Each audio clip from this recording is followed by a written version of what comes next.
My name is Nia. I am 35 years old and somehow still healing from wounds my family inflicted.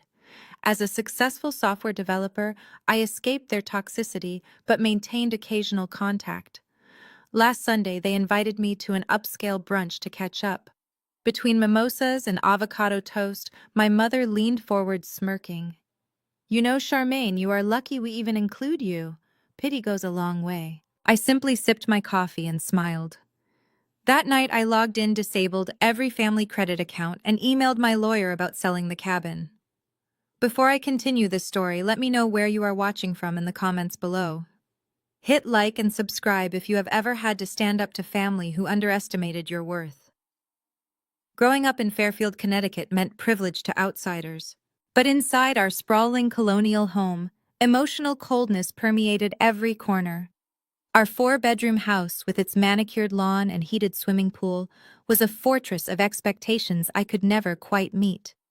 My childhood bedroom, painted pale blue, at my mother Elaine's insistence, despite my preference for green, became my sanctuary and prison. From elementary school through high school, I maintained straight A's, joined honor societies, and pushed myself to the absolute brink just to get a nod of approval. But nothing prepared me for the ultimate betrayal that awaited me in my own marriage. That night started like any ordinary family dinner until one bite changed everything. Minutes after eating the meal my husband lovingly prepared, I collapsed and was rushed to the ER at 9 p.m. But what doctors discovered, and the secret my husband tried to hide, turned our marriage into a nightmare no one saw coming. I sat at my own dining table, the one I bought with my first major software contract bonus, taking a bite of the mushroom risotto DeAndre had spent the entire afternoon cooking. The culinary school dropout loved playing chef in my expensive kitchen. He claimed this dinner was to celebrate our 4-year anniversary a few days early. The first bite tasted earthy and rich, but within seconds a violent burning sensation clawed its way up my throat. I gasped, my hands flying to my neck as the dining room began to spin. The exquisite taste turned to absolute ash on my tongue. My airway was slamming shut.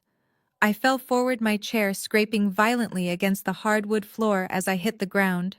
I looked up at DeAndre, expecting him to drop his fork, to scream, to rush to my side, and pull out his phone to call for an ambulance. Instead, he simply leaned back in his chair. He picked up his crystal glass of bourbon, took a painfully slow sip, and watched me struggle like I was a program on television. "What are you doing?" "Call an ambulance." I tried to scream, but the words never formed. It came out as a pathetic, wheezing rasp. My chest heaved desperately, fighting for a tiny sliver of air. DeAndre did not flinch. He looked down at me with cold, empty eyes and calmly told me to stop being dramatic. He said it is just heartburn, and I should drink some water and get up off the floor. My vision blurred at the edges, dark spots dancing across my eyes. This was not heartburn. I have a severe, well-documented allergy to black truffles. DeAndre knew this. He had known this since our very first date, when I had to thoroughly interrogate a waiter at an Italian restaurant. I tried to crawl toward the entryway where my designer purse sat on the console table. My EpiPen was in there. It is always in there.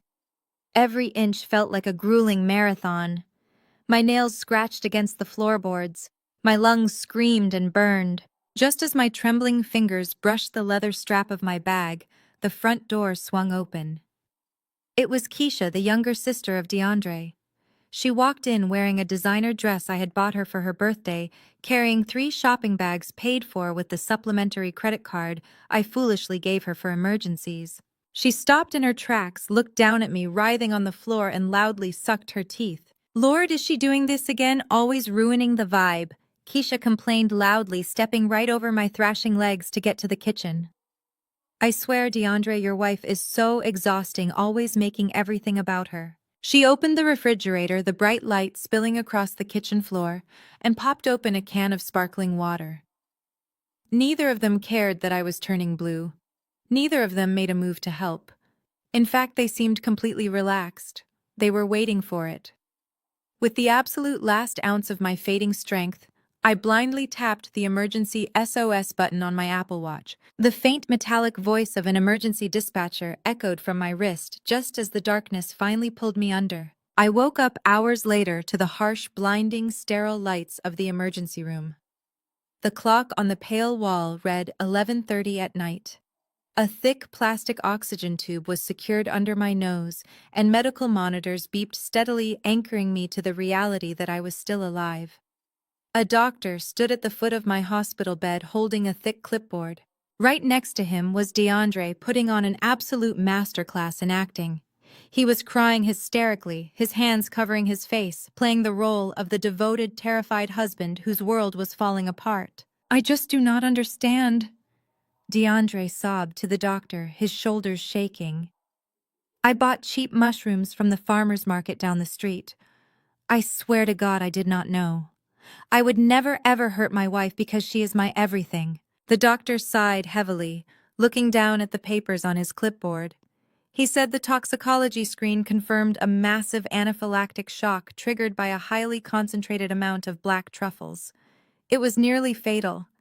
He told DeAndre that if the paramedics had arrived 2 minutes later, his wife would not be here right now. She was completely unresponsive when they loaded her into the ambulance. I lay there too weak to speak, my throat, feeling like it had been scrubbed with raw sandpaper, but my mind was racing with terrifying clarity.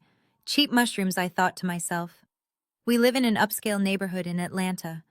DeAndre is a trained culinary chef who is constantly begging me to fund his high-end restaurant concept. He knows the difference between a standard button mushroom and a luxury black truffle. You do not just accidentally buy a $400 imported truffle and casually chop it into a weeknight dinner. DeAndre walked over to my bedside and leaned down. He kissed my forehead, wiping away his fake tears with the back of his hand.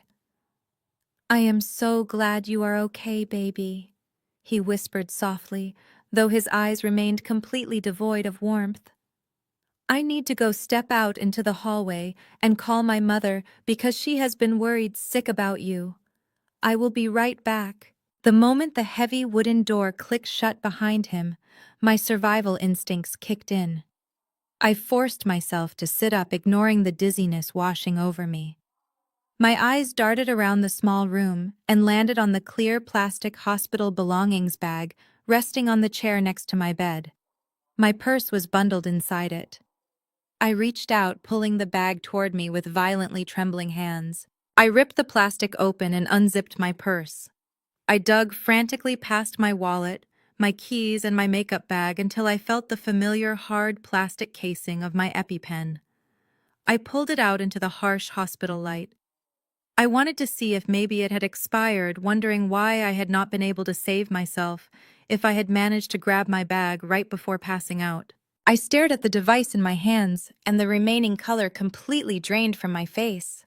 My blood ran ice cold. The blue safety cap was off, the needle was fully exposed, and the chamber was completely empty.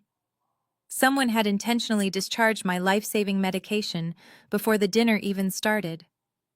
My husband did not make a mistake. He made a plan. And Keisha stepping over my dying body was not just ignorance, it was complicity. I was entirely alone, trapped in a marriage that had just become a crime scene, and my would-be murderer was pacing right outside my hospital room door, waiting to finish the job. I carefully slipped the empty device back into my purse and zipped it shut. I had to play along. I had to pretend I believed his lies until I could figure out how to destroy him completely. Morning arrived with the harsh fluorescent glow of the hospital room fully illuminating my reality. The rhythmic hissing of the oxygen machine beside my bed was the only sound keeping me grounded. My throat still felt like it was lined with shattered glass, and every breath required conscious effort.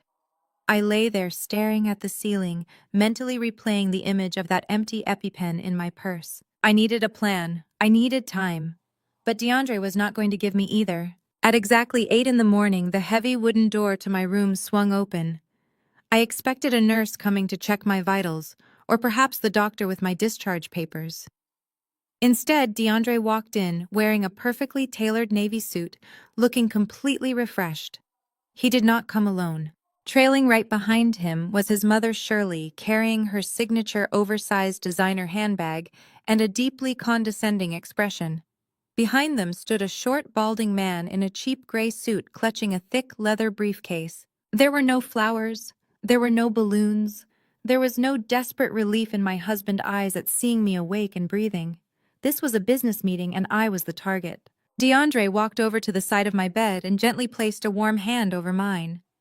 The contact made my skin crawl, but I forced myself to remain perfectly still. "Good morning, beautiful," he whispered, kissing my forehead. "I brought my mother to check on you and Mr. Davis. Here is a notary public.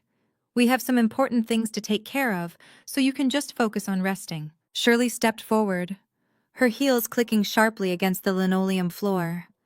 She looked me up and down, taking in my pale skin and the oxygen tubes. "Lord have mercy. Naya, you look absolutely terrible," she sighed, shaking her head. "This is exactly what I have been warning you about. You push yourself way too hard.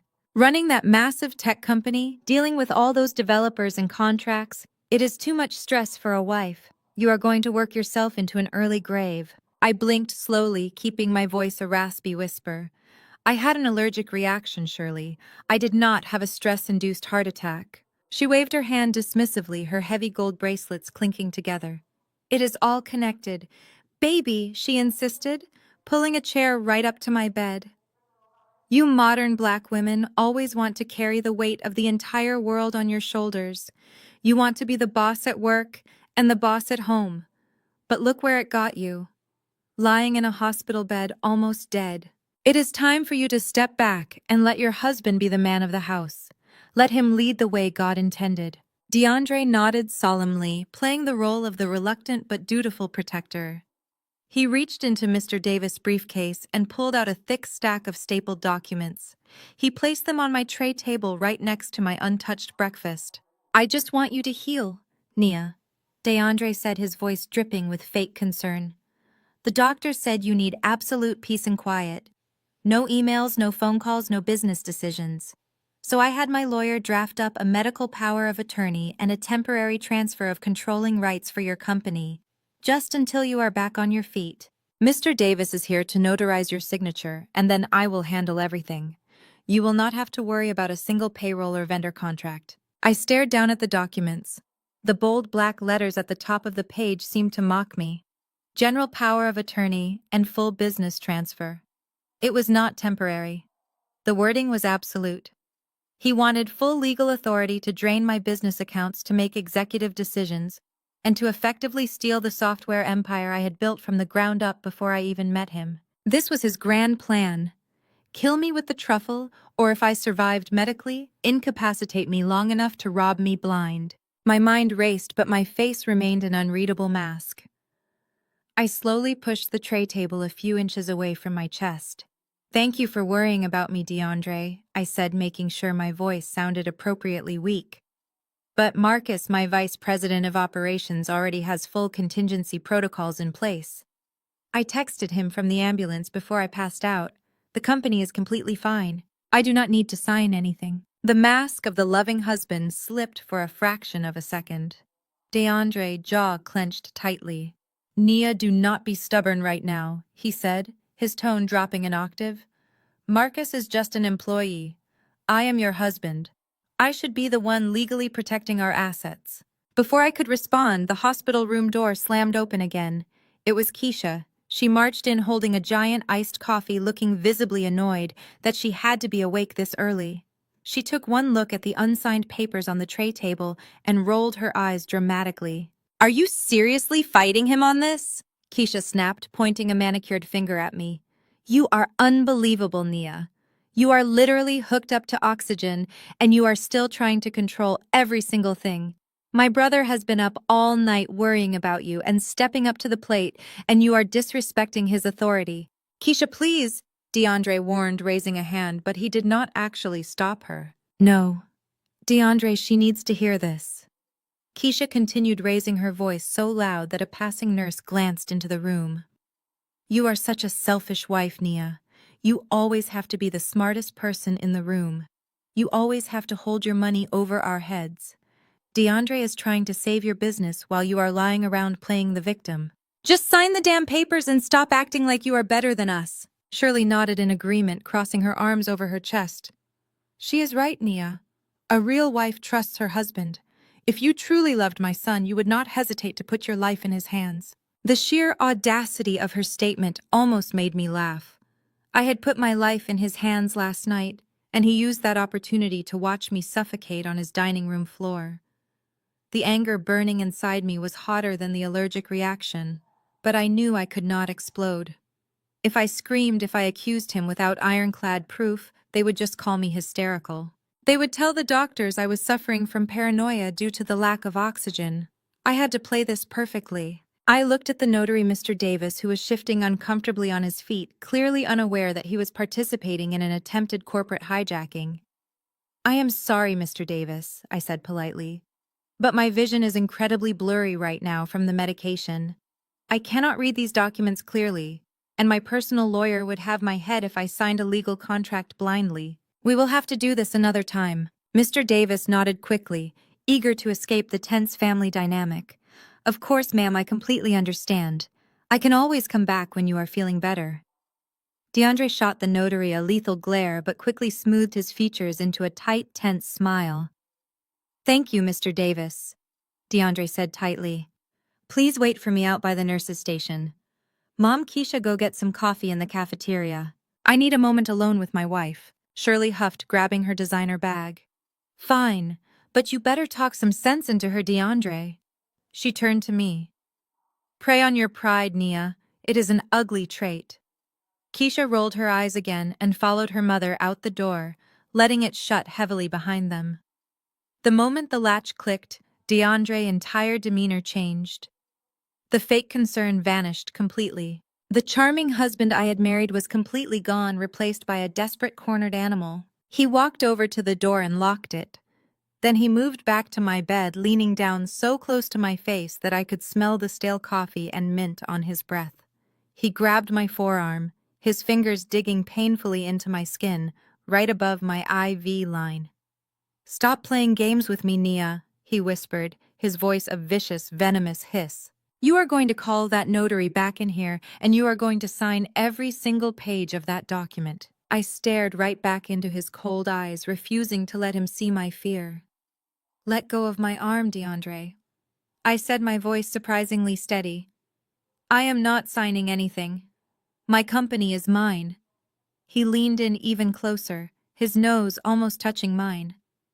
"You do not understand," he sneered, his grip tightening.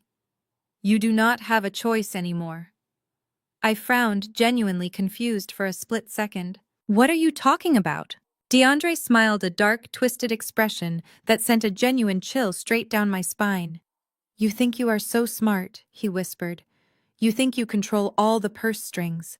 But I already secured the $2.5 million commercial loan to expand my restaurant. The bank approved it yesterday morning." My heart hammered violently against my ribs. I never approved a loan. I never co-signed anything. My personal credit and my business assets were completely locked down. He saw the realization dawning in my eyes, and his smile grew wider. "That is right, baby," he taunted. "I used your business as the primary collateral. I forged your signature on the preliminary application and the collateral deed. The underwriters accepted it. The money is sitting in escrow right now. The only thing the bank needs to release the funds into my account is a notarized confirmation of my executive control." I felt the blood drain from my face. "You committed wire fraud," I whispered, staring at the monster I had shared a bed with for 4 years. "You forged my signature on federal bank documents." He chuckled softly, letting go of my arm and smoothing out the blanket over my chest. "I did what I had to do for my family," he replied casually. "And if you do not sign this power of attorney today, confirming that I have the right to manage your assets, the bank is going to freeze the application and trigger a fraud investigation." And who do you think they are going to believe? The successful, stressed-out wife who had a tragic medical emergency and forgot she signed the papers, or the struggling husband? He picked up the pen and pressed it forcefully into my palm. "If you do not sign this, Nia, my restaurant goes under tomorrow. My investors will sue me, and I promise you I will drag your pristine tech company right down into the mud with me. I will claim you were the mastermind behind the whole loan." I looked down at the heavy gold pen in my hand and then back up at the terrifying stranger standing over my hospital bed. He had trapped me. If I refused, he would destroy my reputation and drag my business into a federal fraud investigation. If I signed, I was handing him the keys to everything I had ever built. I was completely boxed in, and he knew it. I was completely boxed in, and he knew it. Or at least he thought he knew it. I stared at the heavy gold pen he had shoved into my palm. I needed him out of this hospital room right this very second. I could not fight him physically, and I could not outscream him. So I used the only weapon I had available in that moment. My own fragile state. I let my breathing suddenly hitch. I squeezed my eyes shut and began to hyperventilate, forcing my chest to heave aggressively. I clawed at my own throat, acting as though my airway was slamming shut all over again. The heart monitor clipped to my index finger immediately registered the spike in my pulse and began to beep with a frantic, shrill warning. The piercing alarm echoed through the small, sterile room. DeAndre took a quick step back, his eyes widening in genuine panic. Not because he cared about my health, but because a dead wife could not sign his fraudulent bank documents. I clutched my chest violently, gasping loudly for air that I did not actually need, knocking the plastic water pitcher off the tray table. It shattered against the linoleum floor, water spilling everywhere. The hospital room door burst open instantly. Two nurses rushed in, pushing past DeAndre without a second glance.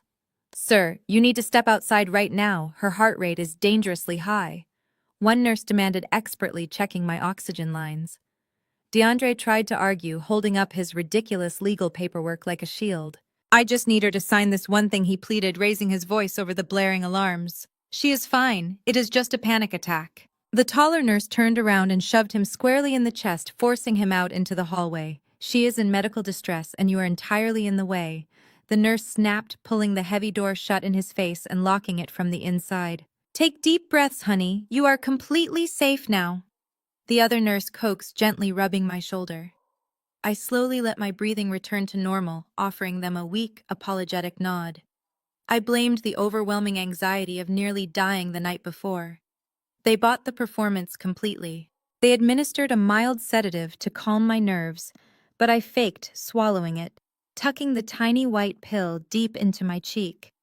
The moment they turned their backs to adjust my chart, I spit the pill into a tissue and hid it under my pillow. I was finally alone. The nurses left, promising to keep my husband out until my vitals remained stable for at least an hour. I threw off the thin hospital blanket and reached frantically into my belongings bag.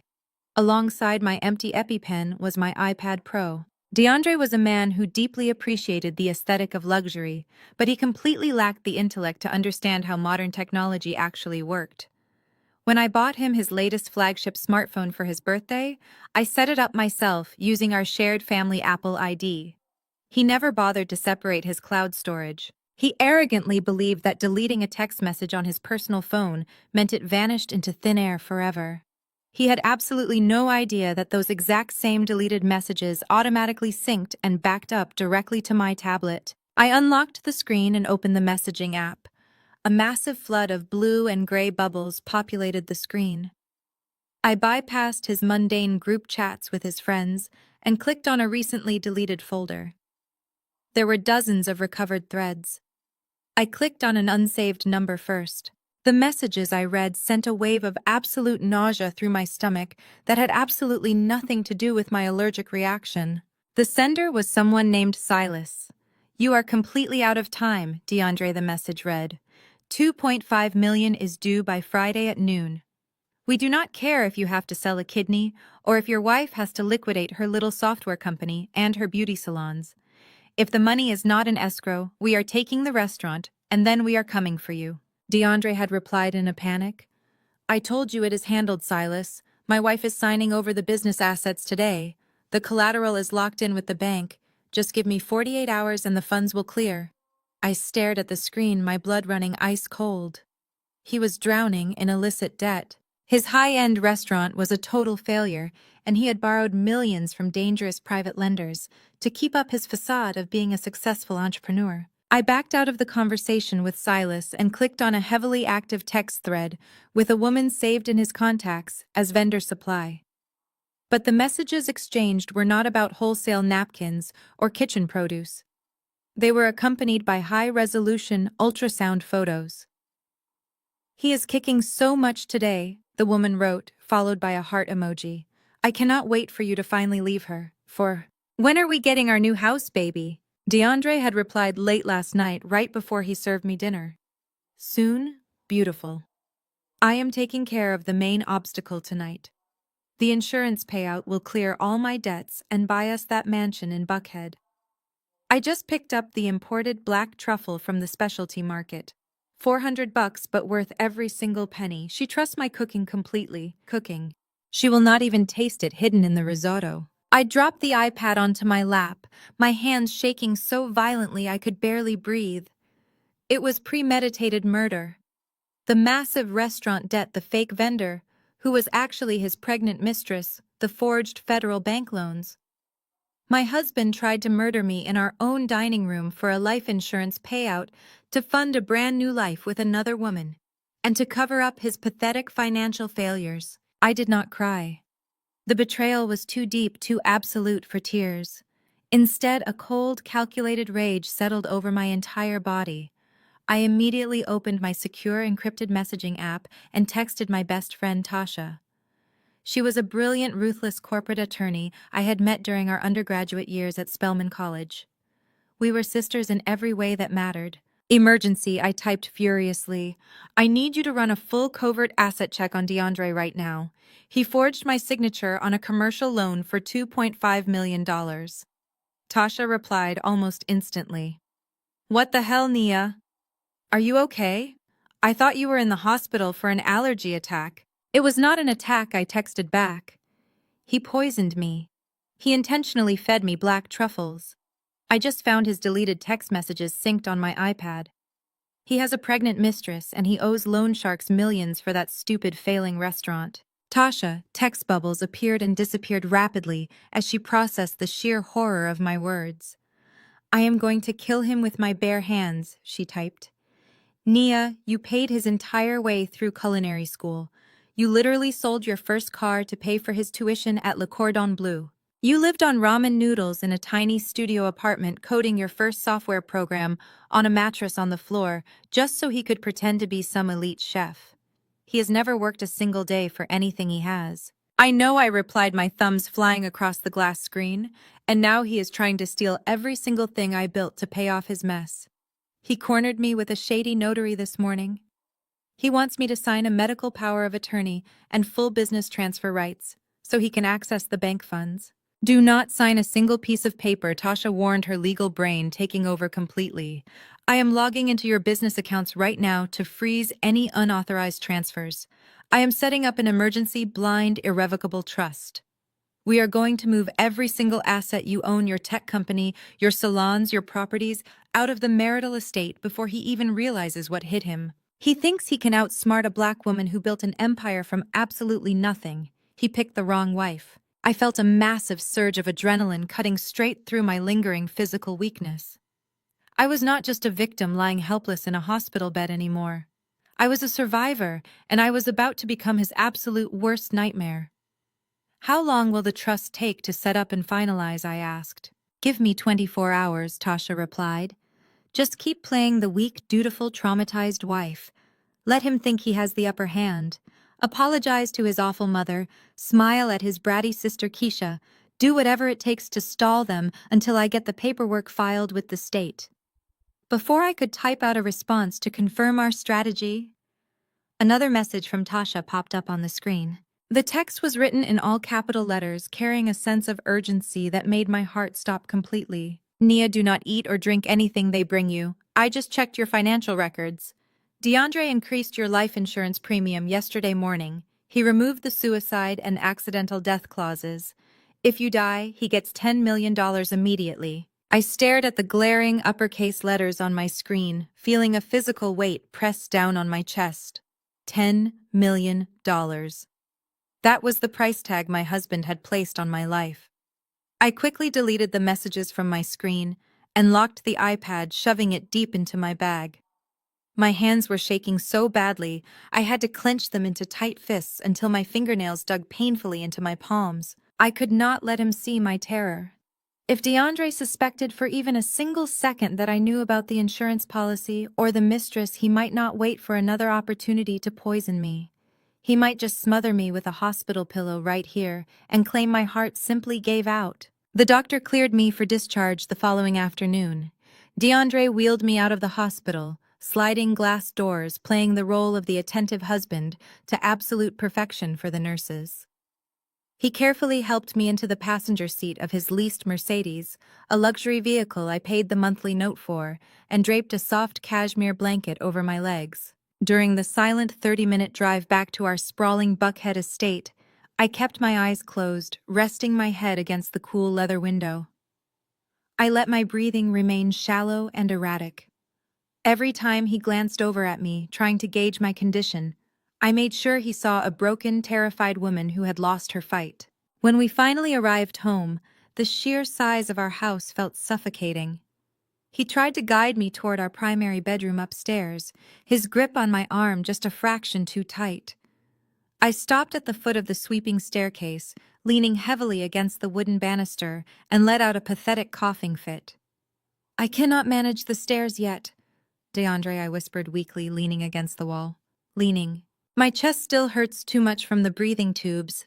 I think I should stay in the downstairs guest suite for a few days so I do not disturb your sleep with my coughing and tossing around." He hesitated for a fraction of a second before a sickeningly sweet smile spread across his handsome face. "Of course, baby," he agreed far too quickly. "Whatever you need to recover." He was absolutely thrilled.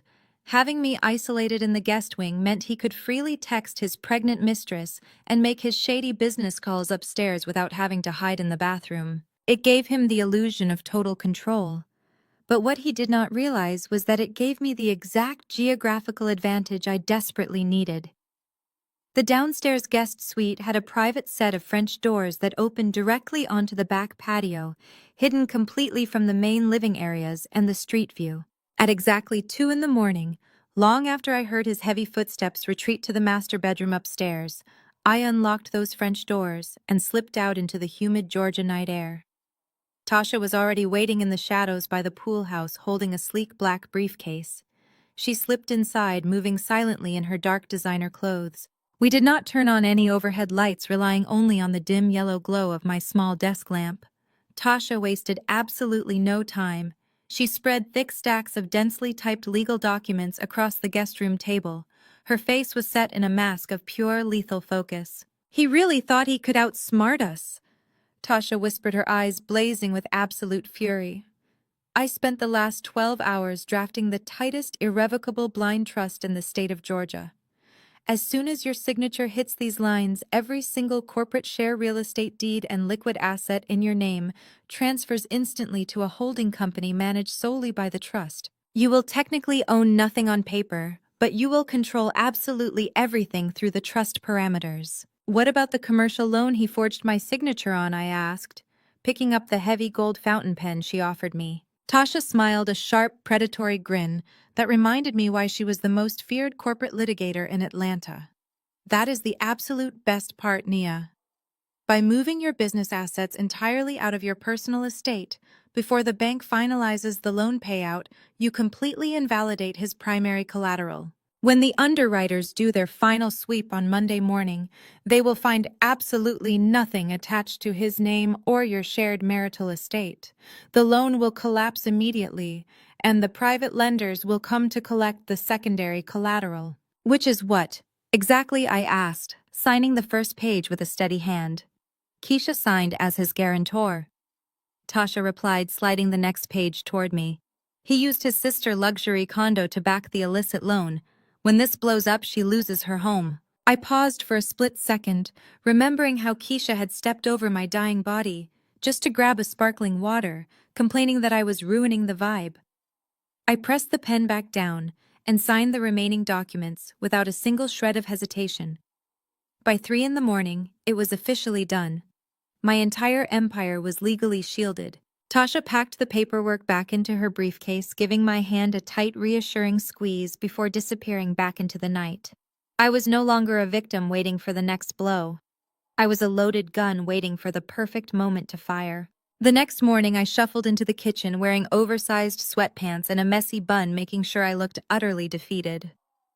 DeAndre was standing by the expensive espresso machine, texting furiously on his phone. When he heard my slippers drag across the marble tile, he quickly flipped the phone face down on the counter and put his mask of deep concern back on.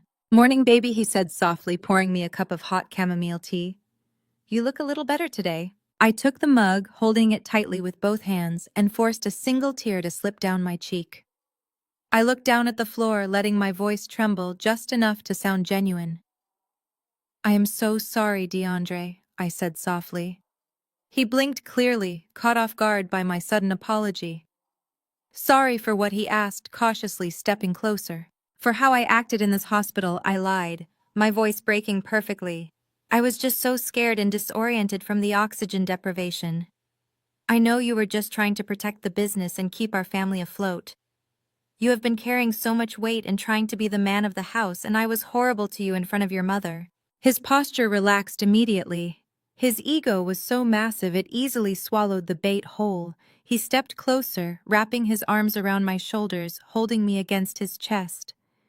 "It is okay, Nia," he murmured, kissing the top of my head. "We are a team. I am just trying to take care of you and make sure everything runs smoothly while you heal." I sniffled and looked up at him with wide, innocent eyes, playing the submissive wife role to the hilt. "I want to make it right," I said. "I want to sign the papers you brought to the hospital, but I want to do it properly. Why do not you invite your mother and Keisha over for dinner tomorrow night? I want to formally apologize to them for being so difficult, and I will sign the transfer documents in front of everyone. It will show them that we are a united front, and that I finally respect your leadership." DeAndre's eyes lit up with sheer greedy triumph. He could barely contain his excitement. He truly thought he had completely broken my spirit. "That is a beautiful idea, baby," he said, squeezing my shoulders a little tighter. "I will text them right now. They will be so happy to hear you say that. I will even cook your favorite meal to celebrate." I smiled back at him, letting the comforting warmth of the teacup mask the absolute ice running through my veins. The following afternoon, the house was filled with the rich smell of roasting garlic and expensive herbs. DeAndre was completely in his element, playing the gracious host and the perfect husband. He had ordered expensive floral arrangements for the dining table and laid out our finest china. I stayed out of his way, pretending to rest in the guest suite, while I mentally prepared for the absolute war that was about to unfold in my dining room. About an hour before his family was scheduled to arrive, I sat on the edge of the guest bed and opened my phone. A sudden thought had struck me. When I originally remodeled the kitchen 3 years ago to indulge his culinary obsession, I had the contractors install a comprehensive smart home security system. DeAndre hated complex technology, so he never paid attention to the tiny, sleek camera lenses integrated seamlessly into the upper cabinetry and the overhead stainless steel range hood. They were motion-activated, designed to record high-resolution video directly to a hidden cloud server I managed exclusively from an app on my phone. My hands trembled slightly as I opened the security application and navigated to the archived footage from the night of my allergic reaction. I selected the exact timestamp from 6 in the evening right before he served me the mushroom risotto. I pressed play. The video buffered for a second before filling my phone screen with crystal clear 4K resolution. There was DeAndre standing perfectly illuminated by the kitchen sink. He reached into his trouser pocket and pulled out my familiar yellow EpiPen. He did not accidentally drop it. He did not mishandle it. I watched in cold, horrifying detail as my husband uncapped the device, pressed it firmly against the inside edge of the stainless steel sink, and forcefully discharged the entire vial of life-saving epinephrine straight down the drain. He then calmly rinsed the sink, watching the clear liquid wash away before he wiped his hands on a decorative kitchen towel. He turned toward the stove, humming a cheerful tune, and began grating the deadly black truffle over my dinner. I paused the video right on his face, zooming in on his features. He was smiling. He was actually smiling as he threw my life away. I locked my phone screen, plunging the room back into silence. The confirmation of his pure malice washed over me, not with heat, but with absolute freezing clarity. There was no room left for doubt, no room left for sorrow, or the naive hope that my husband was simply a desperate man making a terrible mistake. He was a predator, and I was the prey he thought he had successfully cornered. I carefully deleted the smart home application from my home screen, hiding it deep within a secured, encrypted folder where his prying eyes would never find it.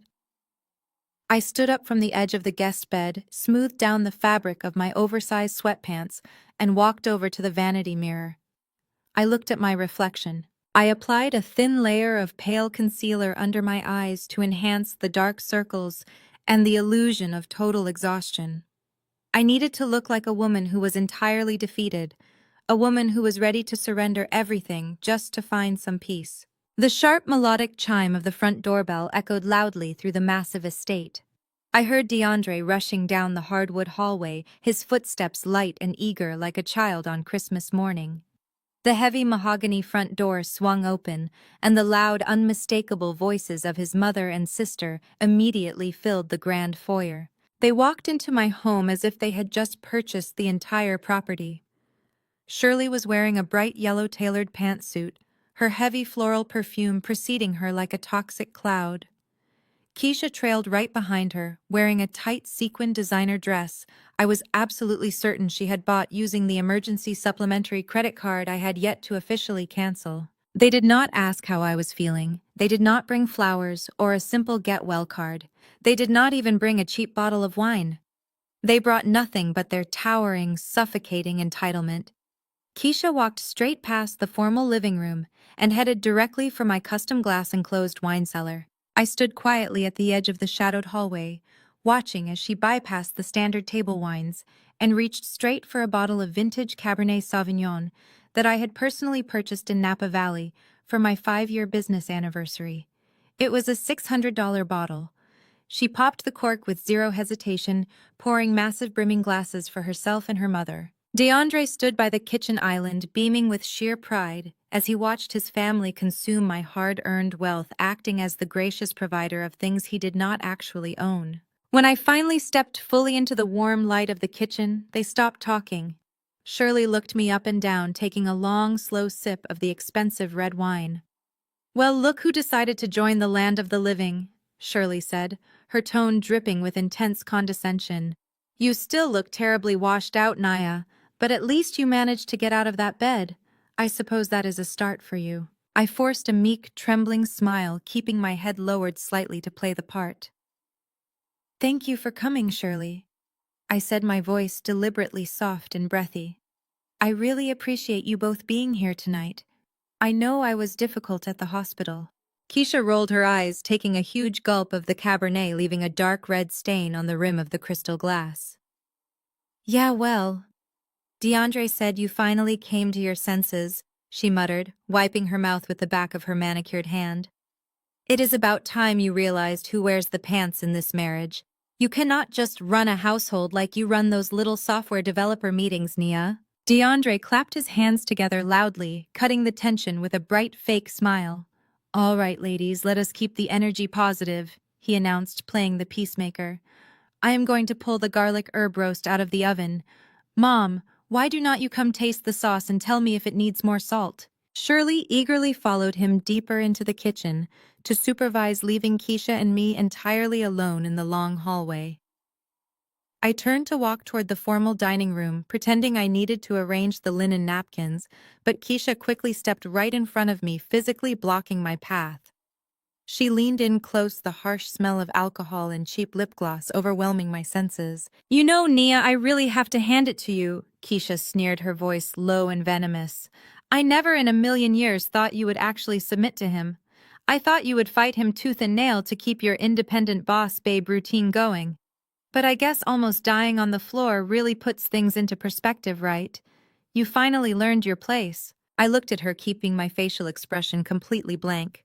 "Submit," I repeated quietly, letting the word hang in the air. Keisha smirked, tossing her heavy braids over her shoulder with an arrogant flick of her wrist. "Do not play dumb with me. DeAndre told us everything this morning. He told us all about the commercial bank loan and how you are finally signing over the business rights tonight so he can execute his vision. And honestly, it is exactly what you should have done years ago. A real man needs to lead his family. You have been suffocating his potential with your little tech success for way too long, always making him feel small. She took another sip of wine, her eyes gleaming with sheer, unabashed greed. And with this new capital, he is not just saving his first restaurant. He is opening a second location right in the heart of Midtown Atlanta, a luxury steakhouse with a VIP lounge. He already has the lease agreements drawn up and ready to sign. He promised me the general manager position. We are going to be wealthy, Nia. Real wealth, not just your boring computer money. We are going to be a legacy family. My boring computer money. The absolute audacity of this woman was truly staggering to witness in person. She was aggressively bragging about a second restaurant location funded entirely by a fraudulent bank loan secured heavily against my business assets and her own luxury condo. She was standing in my house drinking my vintage wine, insulting my life's work, and she had absolutely no idea that her beloved brother was driving her straight off a financial cliff. I wanted to laugh right in her face. I wanted to tell her that by this time tomorrow, she would be packing her designer bags in the dark because the private lenders were coming to foreclose on her home. But I tightly held my tongue. I simply nodded, acting as though her cruel words had effectively put me in my proper place. "You are right, Keisha," I murmured, looking down at the hardwood floor. "DeAndre has a very grand vision for the future. I should not stand in his way anymore. I just want peace." Keisha smiled, a nasty, triumphant grin flashing her white teeth. "I am so glad we are finally on the exact same page," she said, bumping her shoulder roughly against mine as she pushed past me into the living room. I took a deep, steadying breath, centering my mind, and followed her into the room. The formal living room had been entirely rearranged for this exact moment. The decorative coffee table books, the expensive candles, and the floral centerpieces had all been cleared away. In the dead center of the massive glass coffee table sat the thick, intimidating stack of legal documents the notary had left behind at the hospital. DeAndre walked in from the kitchen, untying his canvas cooking apron and tossing it aside. He looked like a king who had just successfully conquered an entire continent. He motioned gracefully for everyone to sit down. Shirley took the center of the plush velvet sofa, crossing her legs elegantly and resting her wine glass on her knee. Keisha sat perched on the armrest, swinging her leg back and forth with impatient excitement. DeAndre stood right next to the coffee table, pointing firmly to the empty leather chair directly across from him. "Have a seat, baby," he commanded gently. His voice was soft and honeyed, but the underlying threat in his tone was crystal clear. I walked over slowly, lowering myself into the heavy chair, keeping my shoulders slumped. The trap was perfectly set. They were all watching me like a pack of starving wolves waiting for the wounded deer to finally collapse. DeAndre picked up the legal documents, tapping the bottom edges against the glass table to align the pages perfectly. He flipped past the dense legal jargon straight to the very last page where the blank signature line awaited my name. "Nia," he began, his voice thick with a perfectly rehearsed fake emotion. "We have been through a truly terrible ordeal this week. I almost lost you. The thought of living my life without you absolutely terrified me.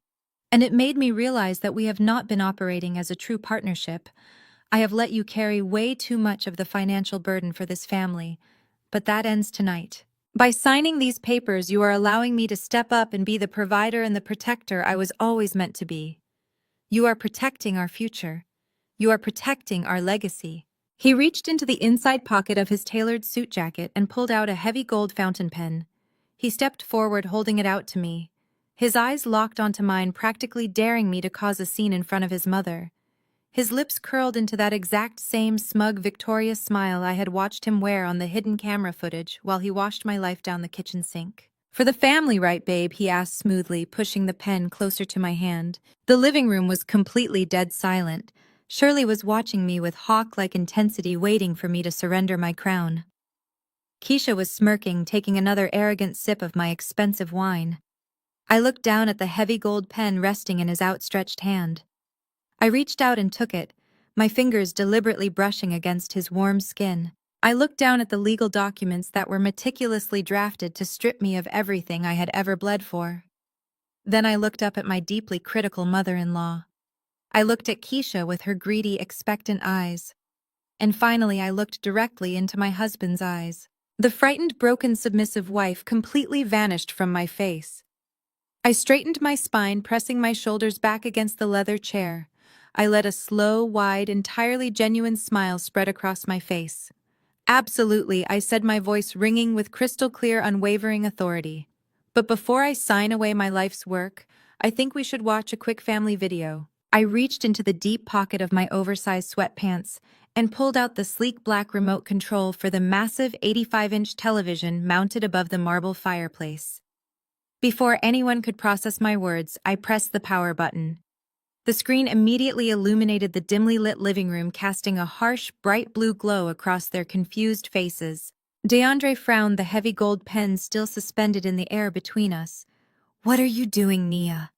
he demanded, his voice instantly dropping its sweet, supportive facade. "Turn that off and sign the papers right now." I did not answer him. I simply pressed play on the smart home application I had seamlessly mirrored to the screen just moments before I walked into the room. The video buffered for a fraction of a second before playing in stunning, uncompressed 4K resolution.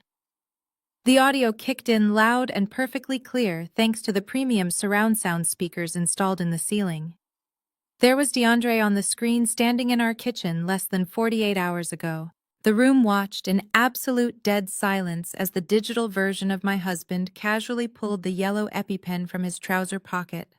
The high-definition microphone picked up the distinct sharp click of the safety cap being removed. Everyone in the formal living room heard the loud hissing sound as he pressed the needle against the inside edge of the stainless steel sink and forcefully discharged the epinephrine straight down the drain. Shirley leaned forward, squinting at the large screen, her brow furrowed in deep confusion.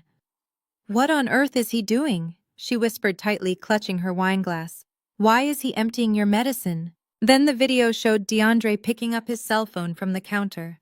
He dialed a number and put it on speaker, tossing it onto the kitchen island while he walked over to the open refrigerator.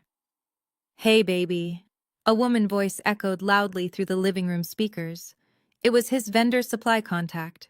DeAndre on the screen laughed, a dark, chilling sound that made the hair on the back of my neck stand straight up. "Hey, beautiful," he replied, pulling the expensive black truffle from a brown paper bag. "I am prepping the risotto right now. I just took care of the insurance policy hurdle. The EpiPen is completely empty. By tomorrow morning, I will be collecting the bag and we can finally go house hunting in Buckhead."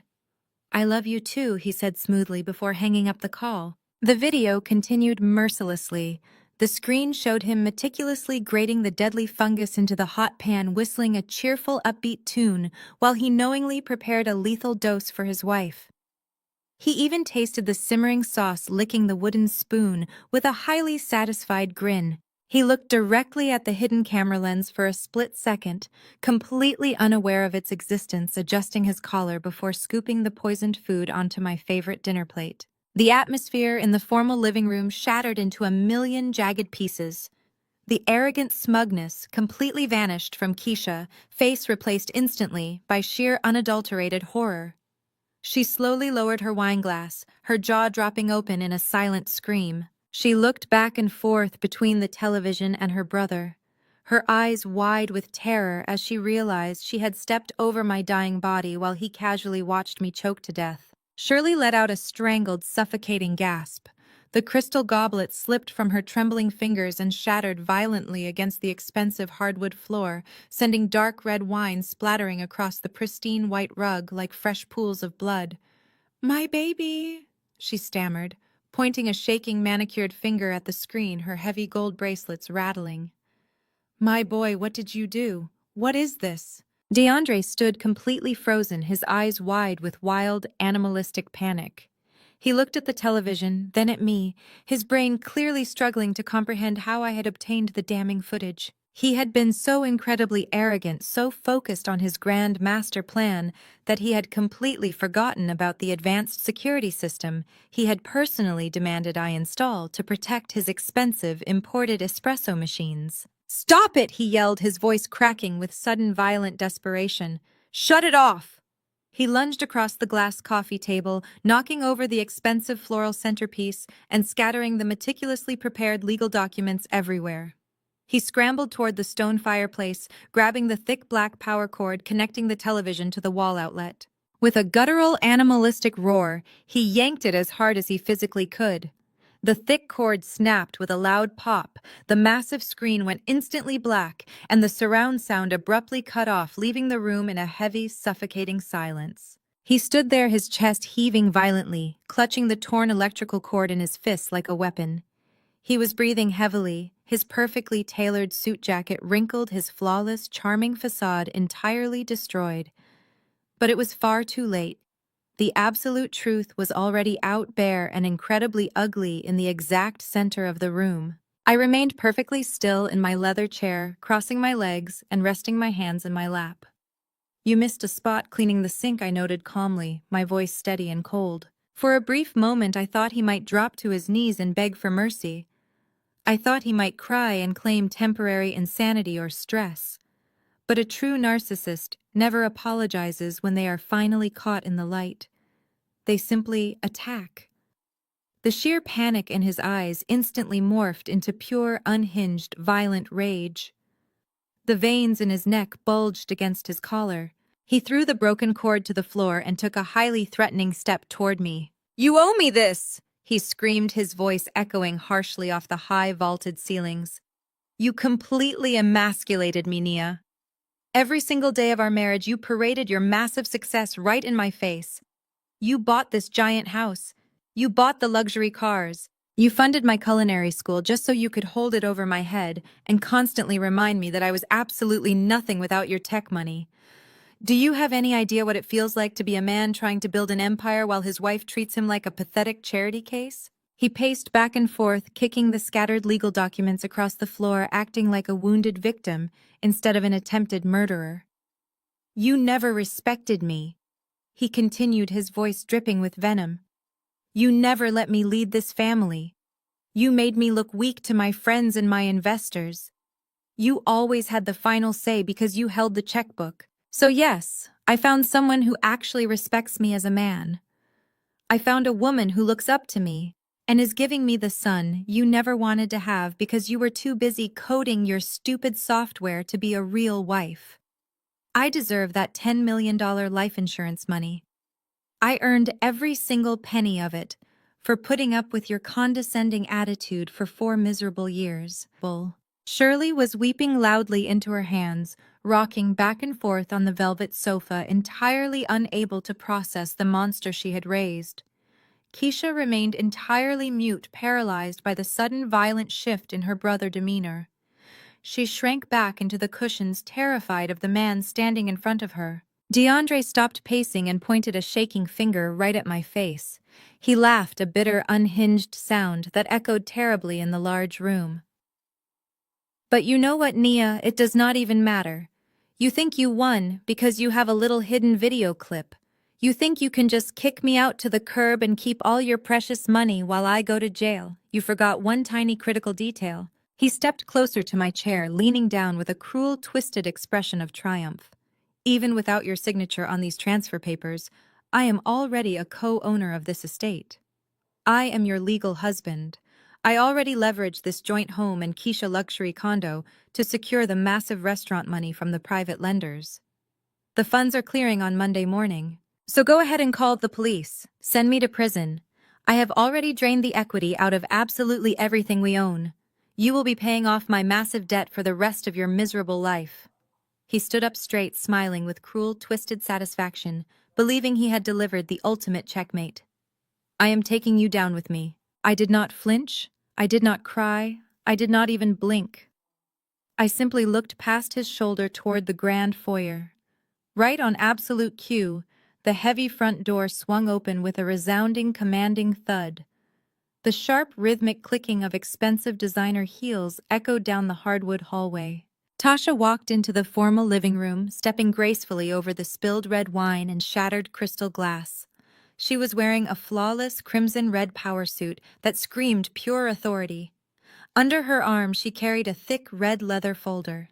She stopped right next to DeAndre, looking him up and down with an expression of pure, unadulterated disgust. She adjusted her designer glasses and smiled a truly terrifying smile. Actually, DeAndre, Tasha said, her voice slicing through the thick tension like a perfectly sharpened blade. You have not leveraged anything. Tasha did not flinch when DeAndre took a threatening step toward her. She simply stood her ground in the center of my ruined formal living room, exuding the kind of terrifying absolute confidence that only a highly paid corporate litigator could wield. She slowly unbuttoned the front of her tailored crimson blazer and pulled a pair of sleek reading glasses from her pocket, sliding them onto her face. "What the hell are you doing in my house?" DeAndre demanded, his voice shaking with a mixture of leftover rage and sudden paralyzing uncertainty.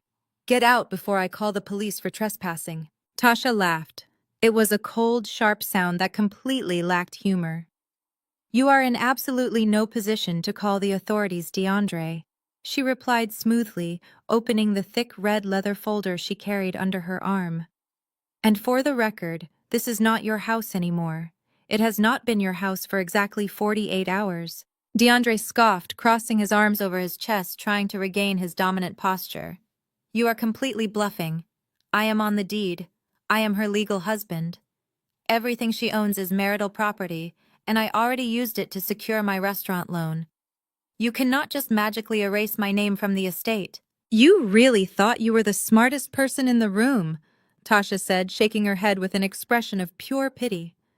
"It is a very common mistake for deeply mediocre men who underestimate brilliant women. While you were busy buying imported truffles and playing nurse at the hospital yesterday morning, my client and I were executing a highly complex legal maneuver." She pulled a thick stack of stapled papers from the red folder and tossed them onto the glass coffee table right next to the fraudulent notary documents DeAndre had tried to force me to sign. Filed with the state of Georgia and officially stamped by a federal judge, Tasha announced, her voice echoing with finality. "A completely impenetrable, blind, irrevocable trust. As of 2 days ago, every single corporate share real estate deed, liquid asset, and savings account with Nia name on it was legally transferred into a holding company. Nia technically owns nothing on paper. The trust owns it all, and you, DeAndre, have absolutely zero legal ties to the trust." DeAndre stared at the documents on the table, his jaw ticking violently. "That is illegal," he stammered, a thick bead of sweat rolling down his temple. "You cannot just hide marital assets during a marriage without my consent. A judge will overturn that in a second." Tasha smiled, a predatory grin showing all her teeth. "They are not hidden assets, DeAndre. They were premarital business assets that Nia aggressively protected, and a judge would only overturn it if the transfer was done with malicious intent against a spouse. But considering we have crystal clear 4K video footage of you attempting to murder my client to collect a $10 million life insurance payout, I highly doubt any judge in the state of Georgia is going to worry about your marital property rights. You are going to be fighting a criminal attempted murder charge, not a civil divorce suit." The color completely drained from DeAndre's face. He took a stumbling step backward, bumping into the edge of the velvet sofa. "But the bank," he whispered, his eyes darting frantically around the room. "The bank already processed the commercial loan application. I used this house as the primary collateral. The money is in escrow." Tasha removed her glasses and pointed them directly at him. "That is the truly beautiful part about commercial underwriting, DeAndre. They double-check everything right before they release the funds. When the bank underwriter ran the final title search on this estate this morning, they discovered that the primary collateral had vanished into a corporate trust. Couple that with the fact that you failed to provide Nia notarized signature today because she wisely refused to sign your forged paperwork, the bank instantly flagged the entire application as highly fraudulent." DeAndre grabbed his chest, his breathing becoming shallow and erratic. "The loan application fell through," he asked, his voice barely a whisper. "The $2.5 million is gone." "Completely gone," Tasha confirmed happily. "The bank canceled the transaction entirely." "But here is the real problem, DeAndre. You did not just owe the bank. You owe private lenders. You owe a man named Silas." The moment Tasha said the name Silas, DeAndre's knees physically buckled. He collapsed onto the armrest of the sofa, his face buried in his hands. He knew exactly what private lenders did when a massive multi-million-dollar payment fell through. Silas and his associates are not bound by banking regulations. Tasha continued, pacing slowly across the rug. When they found out the primary collateral vanished, they did not just cancel the debt. They immediately executed the secondary collateral clause you provided them. Private lenders always take their pound of flesh, DeAndre. You know this. Shirley, who had been weeping silently on the sofa, suddenly looked up, her mascara running in thick black lines down her cheeks. What secondary collateral? She asked, her voice trembling violently. What else did you give them, DeAndre? Tasha stopped pacing and slowly turned her gaze toward Keisha. Keisha was still pressed against the back wall, clutching her designer bag, her eyes wide with shock from the video of the poisoning.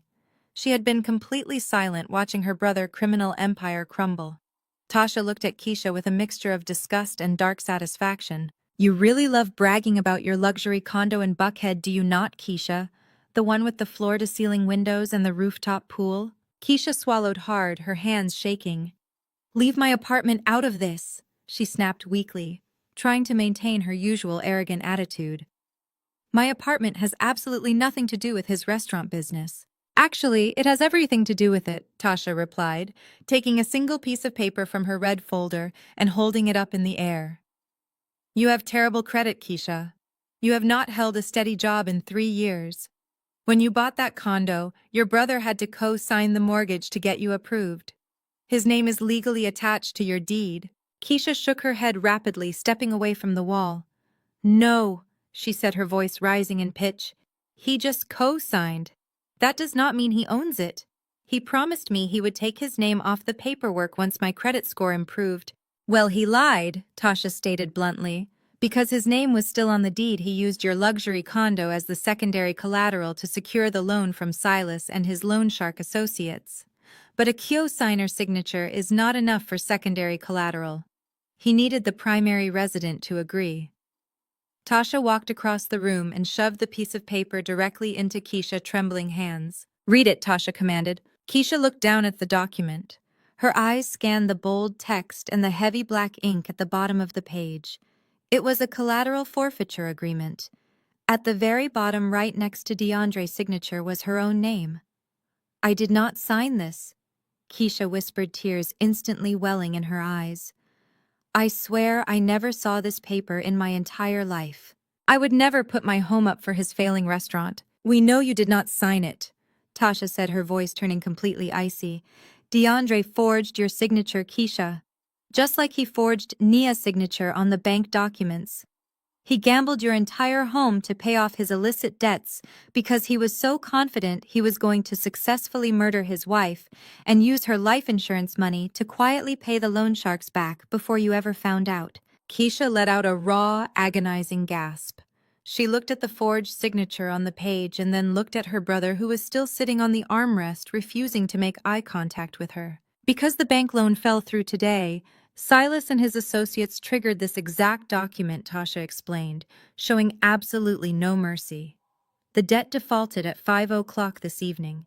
The private lenders officially seized the deed to your condo, Keisha. They filed the paperwork with the county clerk an hour ago. No, Keisha screamed, dropping the piece of paper to the floor. No, you cannot do this. It is my home. I decorated it. I live there. You do not live there anymore, Tasha corrected, stepping back to give Keisha a clear line of sight to her brother. The bank is foreclosing on your home tomorrow morning at exactly 8:00. The sheriff will be there to change the locks and physically throw your designer clothes out onto the pavement. You are completely homeless, Keisha, and it is entirely your brother's fault, brother. The silence that followed was heavy and suffocating. Keisha stood frozen, staring at DeAndre. The brother she had worshipped, the man she had just defended in the hallway, the man she claimed was the rightful leader of this family, had completely destroyed her life without a second thought. He had used her as a disposable pawn in his greedy, violent game. DeAndre finally looked up, his eyes red and desperate. Keisha, I am so sorry, he pleaded, holding his hands up defensively. I was going to pay it back. I swear to God, I was going to pay it back as soon as the insurance money cleared. I just needed a little more time. The sound Keisha made was not a cry. It was a vicious, guttural shriek of pure primal rage. She dropped her heavy designer handbag, letting it crash against the hardwood floor. Without a single word of warning, she lunged across the living room. She tackled DeAndre with such terrifying force that they both went crashing backward over the velvet sofa and onto the shattered glass and spilled wine on the rug. "You ruined my life!" Keisha screamed wildly, swinging her fists at his face. "You stole my house, you forged my name, you manipulative piece of garbage. I hate you."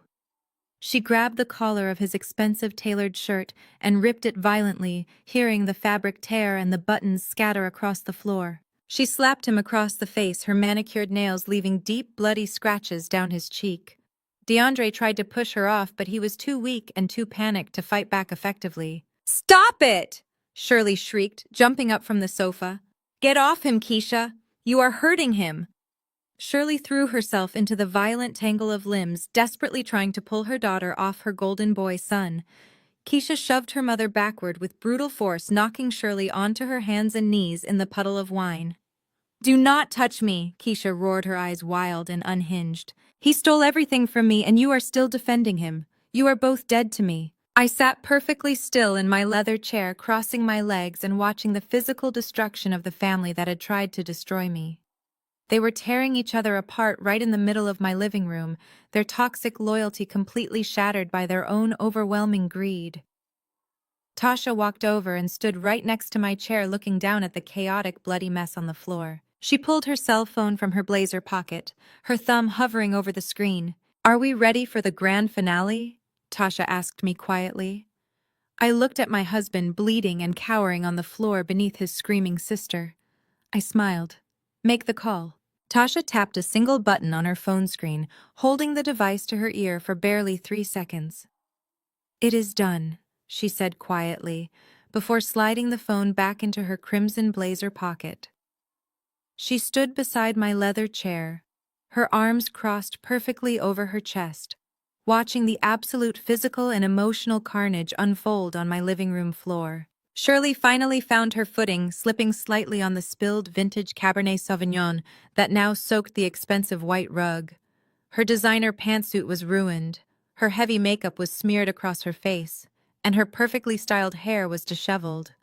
She looked down at DeAndre, who was clutching his bleeding cheek where Keisha had deeply gouged him with her manicured nails. The golden boy, the infallible patriarch of the family, the man Shirley had endlessly praised to high heaven and demanded I submit to, was currently reduced to a pathetic, whimpering mess on the floor.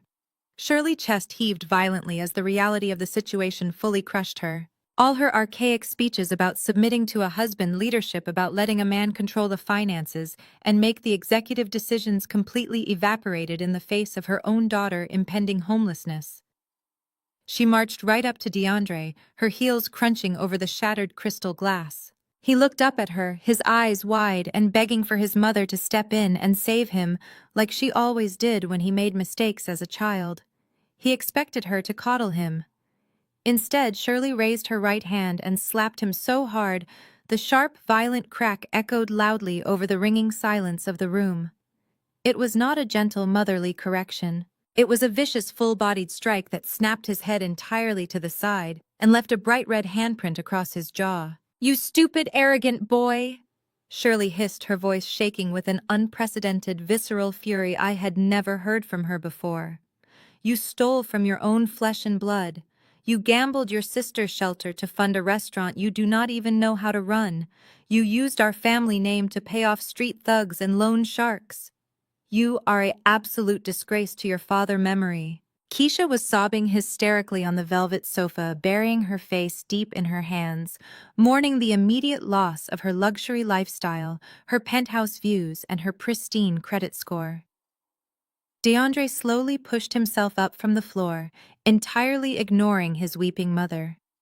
His tailored suit was completely ruined, ripped at the collar by his sister, and stained with expensive wine and his own blood. He looked frantically around the formal living room, realizing that his loyal army had completely abandoned him. His mother had physically turned on him. His sister absolutely hated him. He was completely cornered with no legal or financial way out. So he turned his attention back to his final target: me. He staggered toward my leather chair, his breathing ragged and deeply uneven. Since physical intimidation had completely failed and financial violence was entirely off the table, he resorted to the absolute lowest form of psychological warfare a desperate man could muster. "Nia, listen to me," he pleaded, his voice dropping into a sickeningly desperate manipulative whine. "You have to stop this right now. You have to tell Tasha to call the bank and fix the commercial loan. If I go down, the entire family goes down. It will be a public scandal. Do you really want to be the bitter, lonely divorced woman who sent her own husband to a state penitentiary?" He wiped a fresh smear of blood from his jaw, his eyes turning remarkably dark and malicious. He leaned closer, pointing a shaking, aggressive finger at my face. "I only did this because you forced my hand, Naya. You were so deeply obsessed with your software company and your endless developer meetings that you forgot how to be a real wife. You emasculated me every single day. You never gave me a real family. You never gave me a child to carry on my legacy. But she is." He pointed wildly at the blank television screen referencing the damning phone call with his mistress we had all just watched. "She respects me as a man. She looks up to me. And she is carrying my son. A son, Nia. The one absolute thing you could never give me no matter how much money you made. I am going to be a father. You cannot send the father of an innocent unborn child to prison. If you have a single shred of human decency left in your cold corporate heart, you will call the bank, authorize the asset transfer, and let me walk away to raise my boy." He stood there, chest heaving, truly believing that weaponizing my past fertility struggles and throwing his unborn child in my face would somehow guilt me into funding his grand escape. For a long, agonizing moment, the room was completely silent, except for the pathetic sound of Keisha muffled sobbing in the background. And then I laughed. It started as a low, quiet chuckle deep in my chest and quickly grew into a loud, entirely genuine laugh that filled the high vaulted ceilings of the living room. It was a laugh of pure, unadulterated liberation. DeAndre recoiled violently, staring at me as if I had completely lost my mind. "You really think you are the main character in some tragic, misunderstood romance movie, do you not?" I asked, wiping a tiny tear of pure amusement from the corner of my eye. "You actually believe this mysterious woman truly loves you? You genuinely think she is sitting in a cheap apartment somewhere, faithfully rubbing her belly, waiting for her strong, handsome provider to bring home the stolen millions so you can ride off into the sunset together?" DeAndre's jaw clenched tightly, his fists balling at his sides. "She loves me," he spat fiercely, defensive. "She is completely loyal to me. She is a real woman, not a cold, calculating machine like you." I looked up at Tasha, who was already adjusting her designer glasses and smiling that terrifying predatory smile that struck fear into the hearts of opposing corporate counsel. "Tell him, Tasha," I said, leaning comfortably back in my leather chair, crossing my legs. Tasha stepped forward, her heels clicking sharply against the hardwood floor, demanding absolute attention. "Oh, she is definitely calculating," Tasha said, her voice smooth and conversational. "Just not in the romantic way you originally hoped. You see, when Nia found those deleted text messages synced to her iPad yesterday morning, we did not just run a financial background check on your massive hidden debts. We also ran a full comprehensive background check on the phone number saved in your phone under vendor supply." DeAndre swallowed hard, his Adam apple bobbing nervously as the remaining color completely drained from his bruised face. "What did you do?" he whispered, taking a slight step backward. "I paid your lovely pregnant girlfriend a little personal visit yesterday afternoon." Tasha continued casually inspecting her immaculate manicure. "I drove across town and walked right up to her apartment. I sat on her incredibly cheap faux leather couch, and I laid out the absolute harsh reality of her current situation. I told her that your fancy restaurant was totally bankrupt. I told her that you owed $2.5 million to highly dangerous loan sharks who were actively looking to collect. And most importantly, I told her that you were about to be arrested for the premeditated attempted murder of your wealthy wife, meaning all that beautiful life insurance money you promised her was nothing but a complete delusional fantasy." DeAndre shook his head rapidly, refusing to believe his perfect escape plan was unraveling before his eyes. "No," he stammered, his voice cracking. "She would never listen to you. She knows I have a solid plan. She trusts me. She knew you were a rapidly sinking ship, DeAndre. Tasha corrected sharply, her tone slicing through his denial. And opportunistic rats always flee a sinking ship. The very moment she realized you were completely broke and headed straight for a maximum security state penitentiary, her undying loyalty vanished instantly into thin air. She did not shed a single tear for you, or she did not defend your honor. She only cared about saving herself from being legally implicated as an accessory to attempted murder and federal insurance fraud. I leaned forward, resting my elbows on my knees, looking directly into his panicked, terrified eyes. So I made her a generous counteroffer. I said, my voice dropping to a deadly serious, uncompromising register. I offered her exactly $50,000 in crisp, clean cash, a relocation fee, enough money to pack her bags, move completely out of state, and start a brand new life for her and her baby, far away from a broke, convicted felon. DeAndre stumbled backward, his knees hitting the edge of the glass coffee table. You gave her money. He choked out, his eyes wide with disbelief. She actually took your money. She took it eagerly, I replied with a cold, victorious smile. She practically snatched the certified cashier check right out of Tasha's hand. But the money came with a very strict legal condition. In exchange for the 50 grand, she had to hand over her completely unlocked cell phone. Not just digital screenshots, DeAndre. The actual physical device. Every single text message you ever sent her. Every voice note where you openly discussed the truffle poison. Every digital footprint proving you researched my allergy, mapped out the life insurance policy changes, and orchestrated this entire assassination attempt just to steal my wealth. She sold you out for 50 grand and a one-way plane ticket to Texas. She is already gone. He stood there utterly and completely destroyed. The entire foundation of his massive, fragile ego was pulverized into dust. His own mother had physically slapped him. His sister absolutely despised him. His wife had legally outmaneuvered him, and the loyal mistress he thought worshipped the ground he walked on had happily sold his freedom to the highest bidder the very second the money dried up. He had absolutely no one and nothing left in this world. His restaurant dream was gone. His family legacy was a joke. The unborn son he had just tried to weaponize against me was hundreds of miles away, safely funded by my own bank account. He dropped to his knees right there in the middle of the ruined, formal living room, amidst the shattered crystal glass, the torn, fraudulent legal documents, and the spilled vintage wine. He opened his mouth to speak, perhaps to finally beg for mercy, or perhaps to scream in total defeat, but the words never managed to escape his throat. Suddenly, the dark, formal living room was flooded with alternating bursts of bright, aggressive color. Brilliant, flashing red and blue lights illuminated the massive front windows, cutting sharply through the darkness of the front lawn and casting wild, frantic shadows across the high walls. The heavy, deep sound of multiple car doors slamming shut echoed loudly from the driveway outside, followed immediately by the sharp, static crackle of a police radio. Shirley gasped loudly, pressing both hands tightly over her mouth in sheer horror. Keisha froze on the sofa, her eyes wide with fresh, paralyzing panic.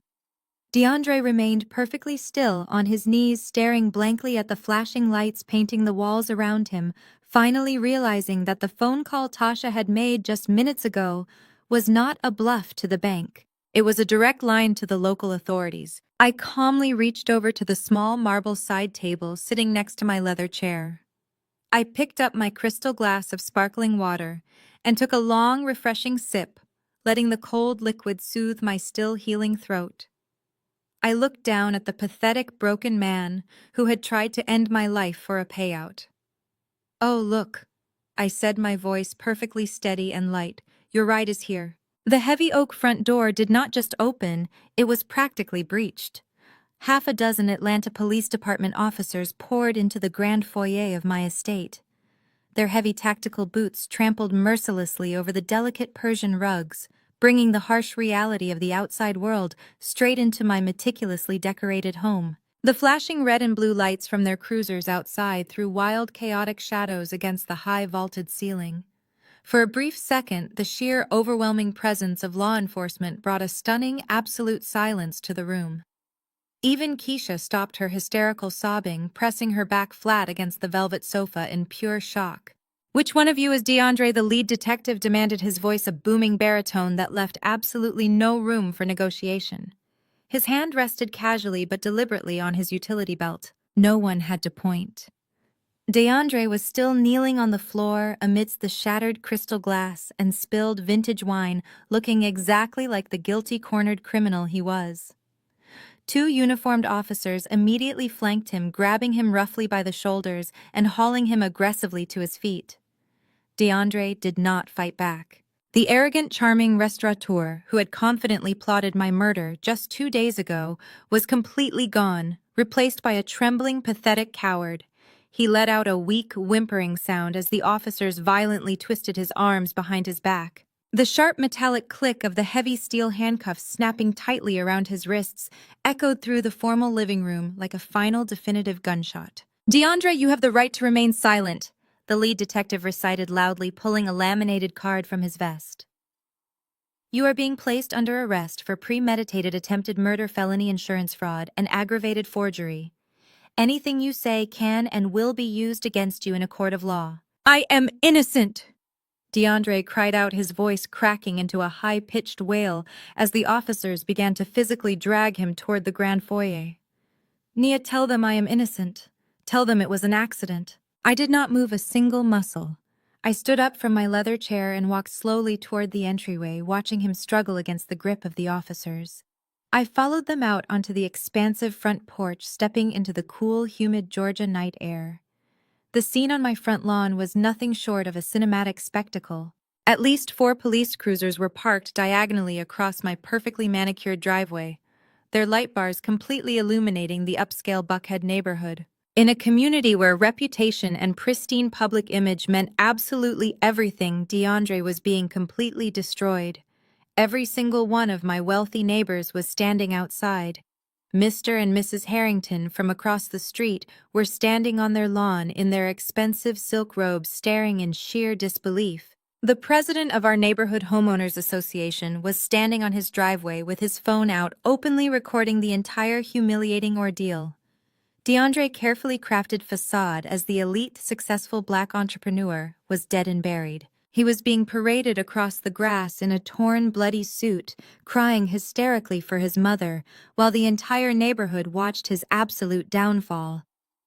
They shoved him roughly into the back of the police cruiser and slammed the heavy door shut, completely cutting off his desperate screams. The cruisers backed out of the driveway, their sirens wailing loudly as they sped off into the night, carrying my husband to the Fulton County Jail. I stood on the porch for a moment longer, letting the cool breeze wash over my face, enjoying the first true breath of freedom I had taken in 4 years. When I finally turned around and walked back inside the house, the atmosphere had shifted from chaotic panic to a deep, suffocating desperation. Keisha was still curled in a ball on the sofa, completely unresponsive to the world around her. But Shirley was standing in the center of the ruined living room, her eyes wide and bloodshot.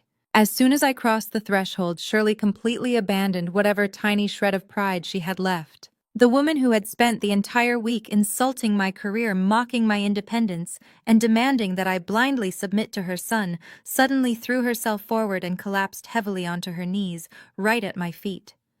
She reached out with trembling hands, aggressively grabbing the fabric of my oversized sweatpants.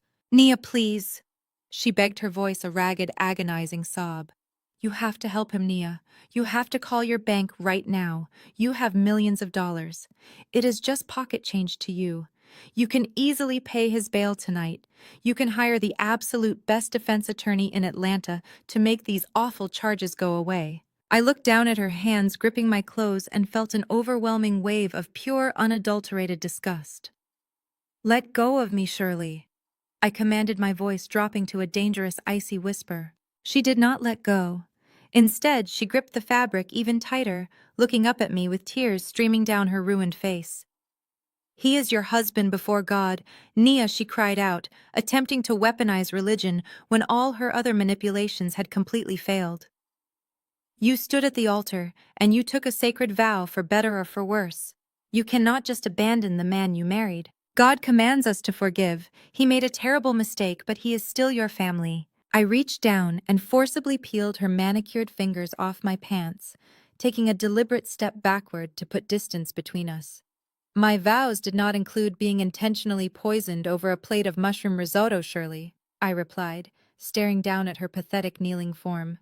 And do not you dare speak to me about family or God. You stood in my hospital room yesterday and told me I deserved to be sick because I worked too hard. You told me to hand over my entire life savings to a man you knew was a complete financial failure. Nia, please, he is my only son. She wept, pressing her face against her hands. He is exactly what you made him, Shirley, I said, delivering the words with cold, flawless precision. You raised a parasite and you fully expected me to be his willing host forever. You spent his entire life coddling his massive ego and making endless excuses for his profound mediocrity. You taught him that women exist solely to fund his wild dreams, clean up his massive messes, and tolerate his blatant abuse. You built a king without a kingdom, and you sent him into my house to steal mine. I gestured broadly around the beautiful, expansive living room that I had paid for with my own blood, sweat, and tears. He thought he was entitled to my wealth because you raised him to believe the world simply owed him everything.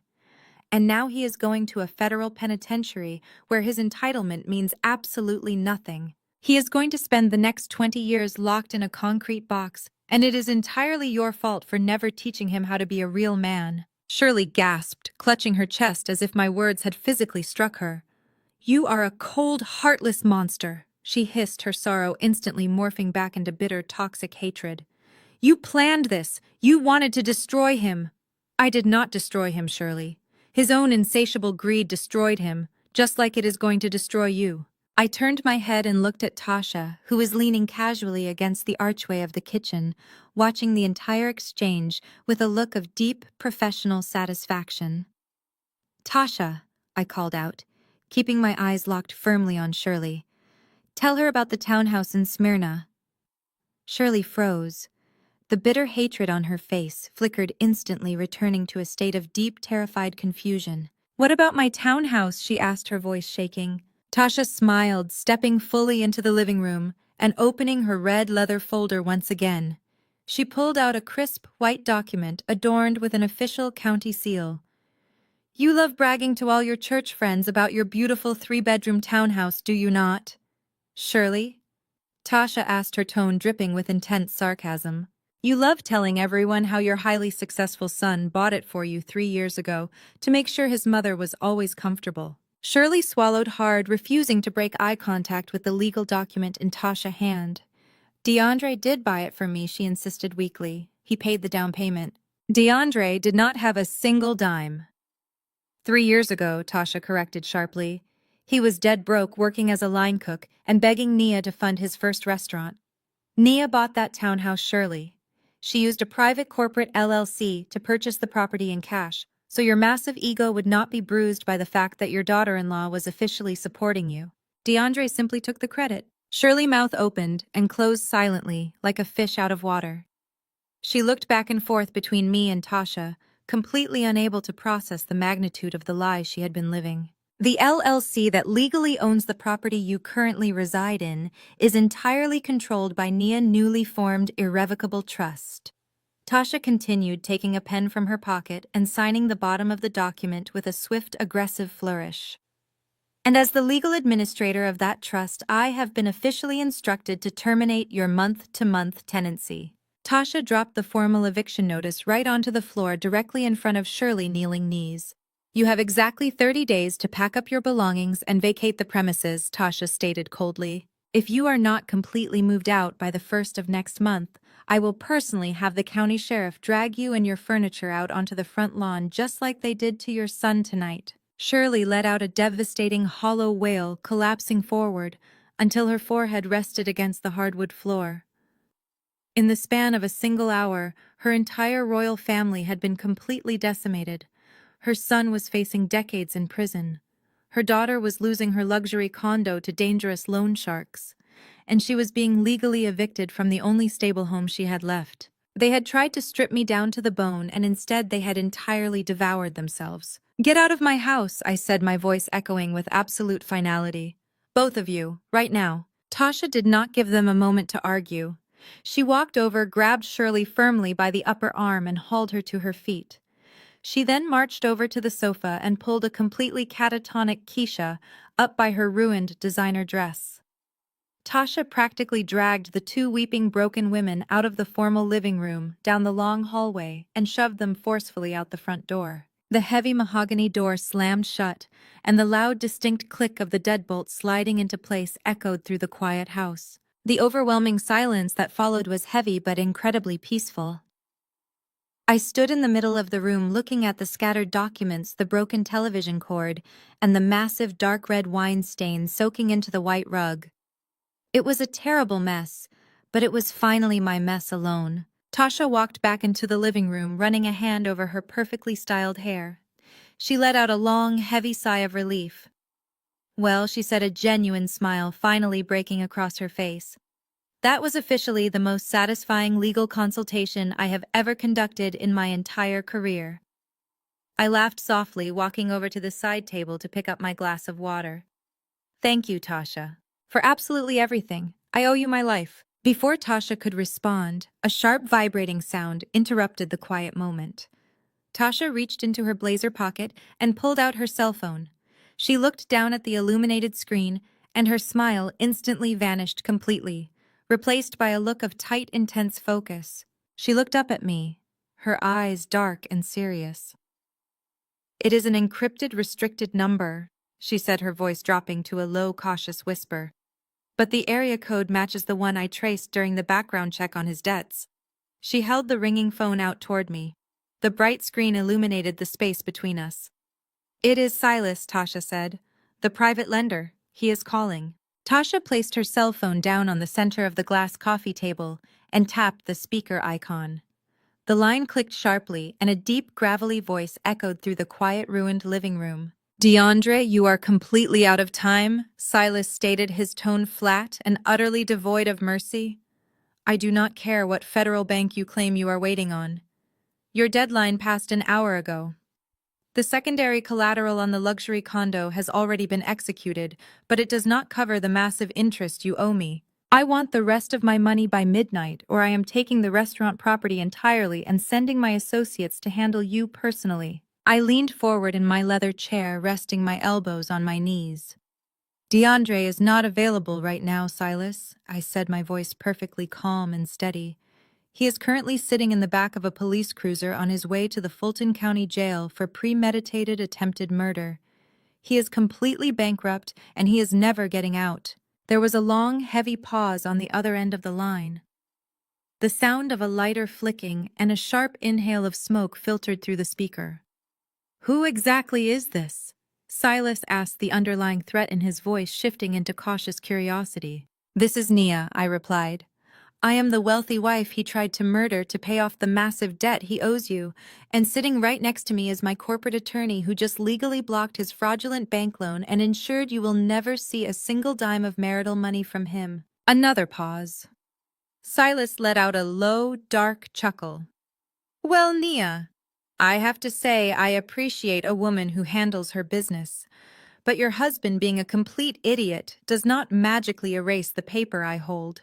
He signed over the commercial deed to his restaurant as my primary collateral. The property is mine now. It is going to be a massive legal headache to liquidate a distressed asset tied to a high-profile attempted murder case, but I will get my money eventually." "That is exactly why I am talking to you, Silas," I countered smoothly, keeping my tone strictly professional. "You are a businessman. You deal in liquid cash, not prolonged, messy courtroom battles over commercial real estate tied to a federal criminal investigation.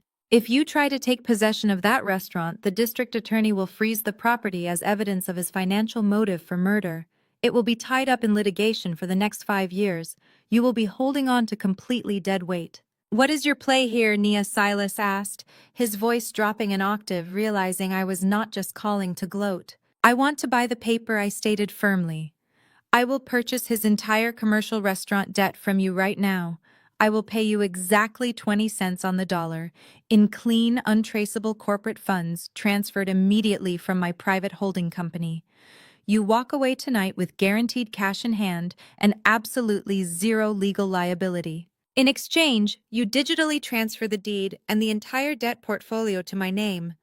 I become the sole legal owner of his restaurant, and you never have to hear my husband's name ever again." Silas was quiet as he mentally calculated the sheer efficiency of the deal. He knew I was absolutely right about the criminal investigation, freezing the asset. Taking a loss on the principal was far better than fighting a federal prosecutor for a cursed building. "Send the digital transfer documents to my secure email."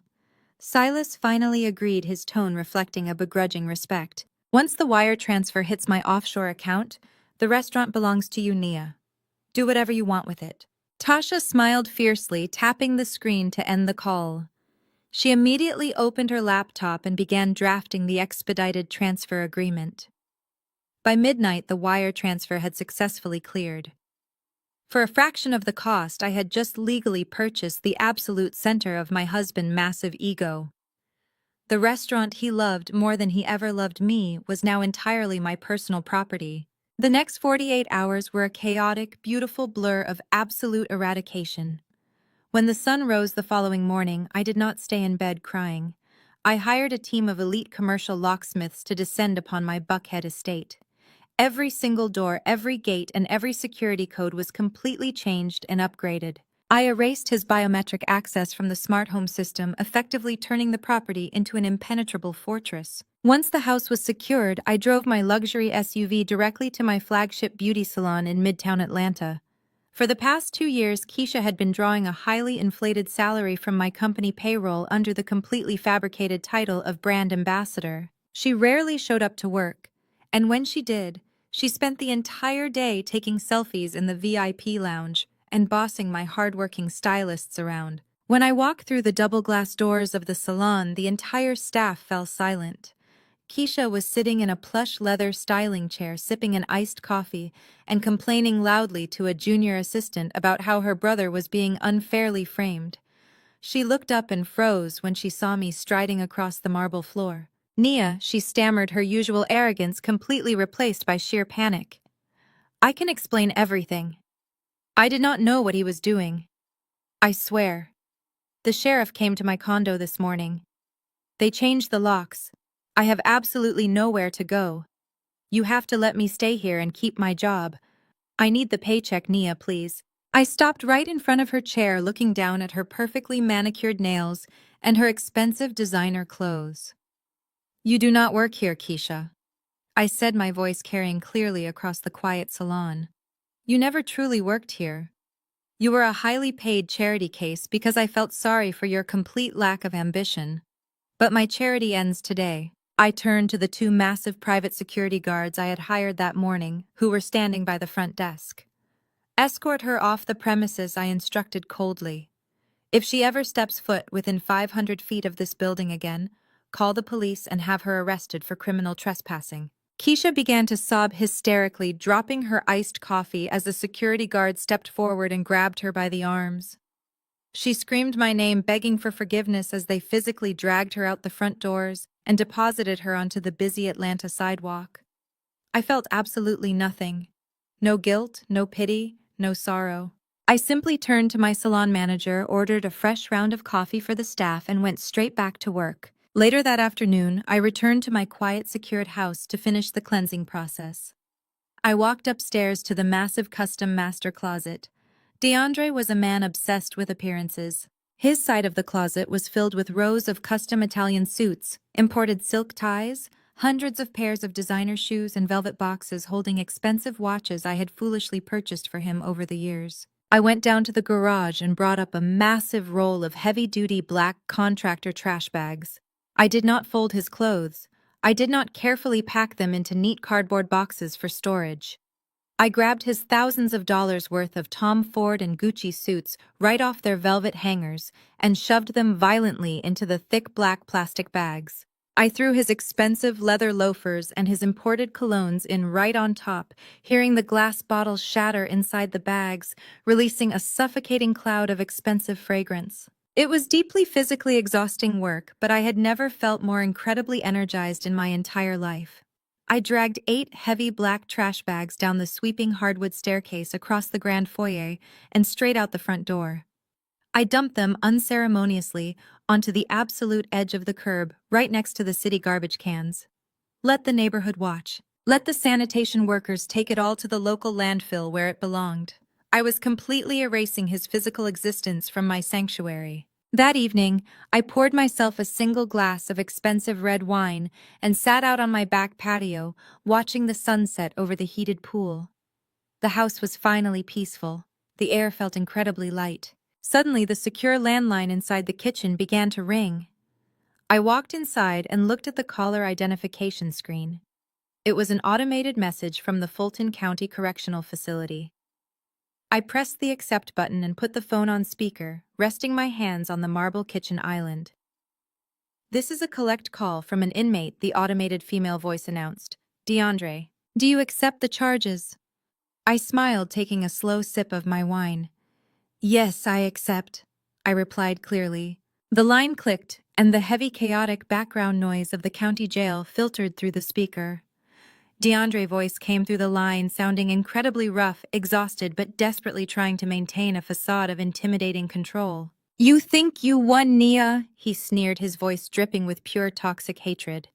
"You think because you threw a little temper tantrum and got me locked up that this is over? It is not over. I am going to hire the most ruthless shark defense attorney in the state of Georgia.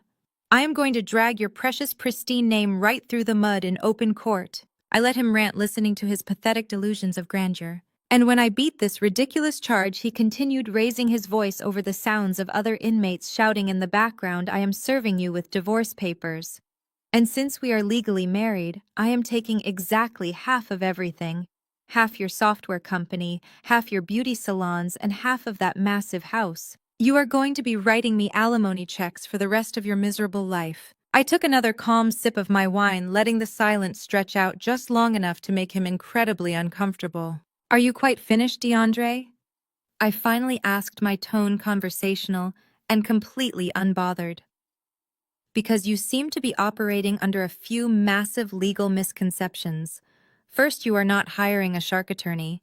You have absolutely zero money, and the public defender assigned to your case is already begging you to take a plea deal. Second, there is no marital estate to divide. The irrevocable trust owns everything. You own absolutely nothing." I heard his breathing hitch over the phone line, the reality of his total financial ruin slowly piercing through his thick, arrogant skull. And finally, I continued, leaning closer to the speaker.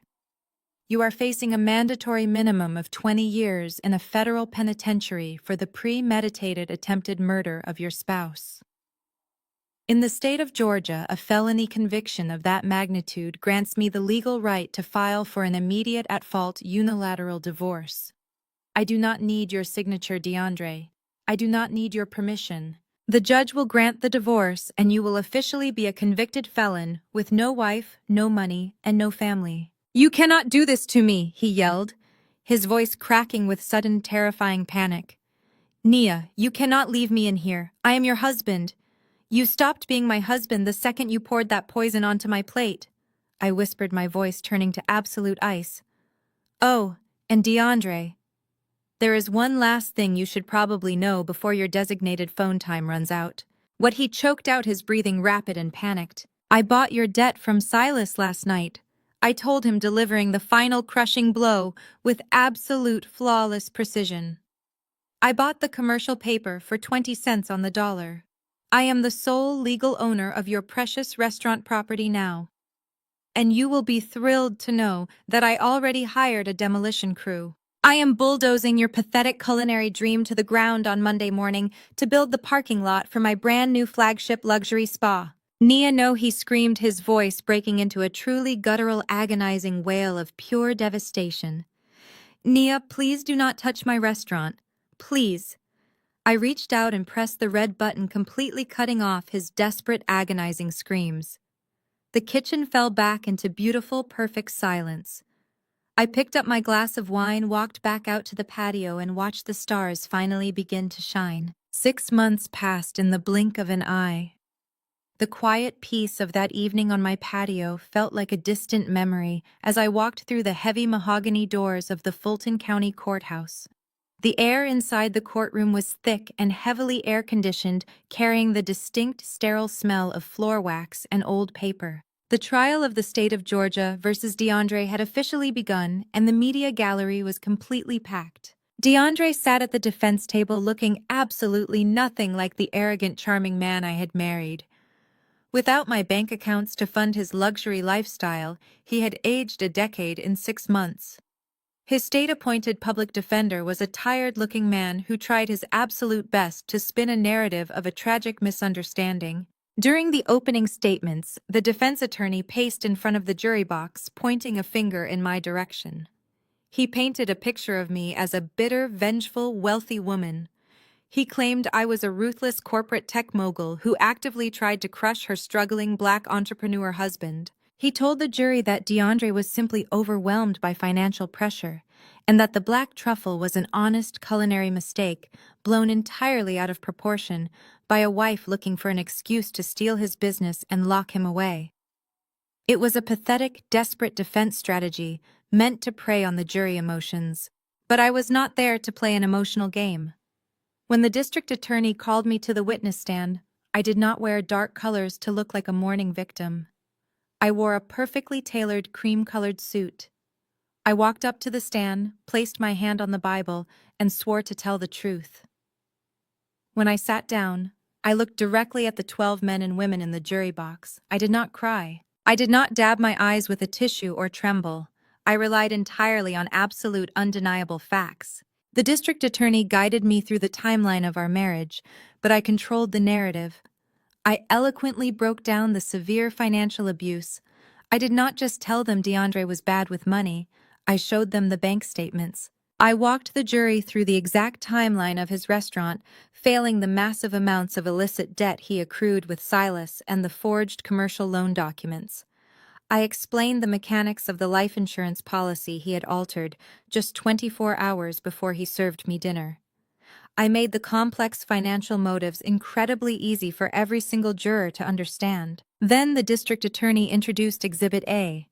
The lights in the courtroom dimmed, and the massive projector screen pulled down over the judge bench. They played the 4K security footage from my kitchen. The courtroom was so quiet you could hear a pin drop. The jury watched in absolute horror as my husband discharged my life-saving EpiPen down the sink drain and laughed on the phone with his mistress about collecting the bag. They watched him grate the poison into my food with a cheerful smile. I watched the faces of the jurors. Several women covered their mouths in shock. 2 of the men shook their heads in pure disgust. The defense attorney narrative of the struggling, misunderstood entrepreneur completely evaporated in that exact moment. When it was the defense attorney turn to cross-examine me, he tried to rattle my cage. He asked if I was angry that my husband had a mistress. He asked if I set up the blind trust maliciously to leave him penniless. I answered every single question with a calm, steady voice. I told the defense attorney that I was not angry about the infidelity. I was angry that he tried to murder me to fund it. I explained that protecting my premarital assets from a man actively committing wire fraud was not malicious, it was simply intelligent business. By the time I stepped down from the witness stand, the public defender looked entirely defeated.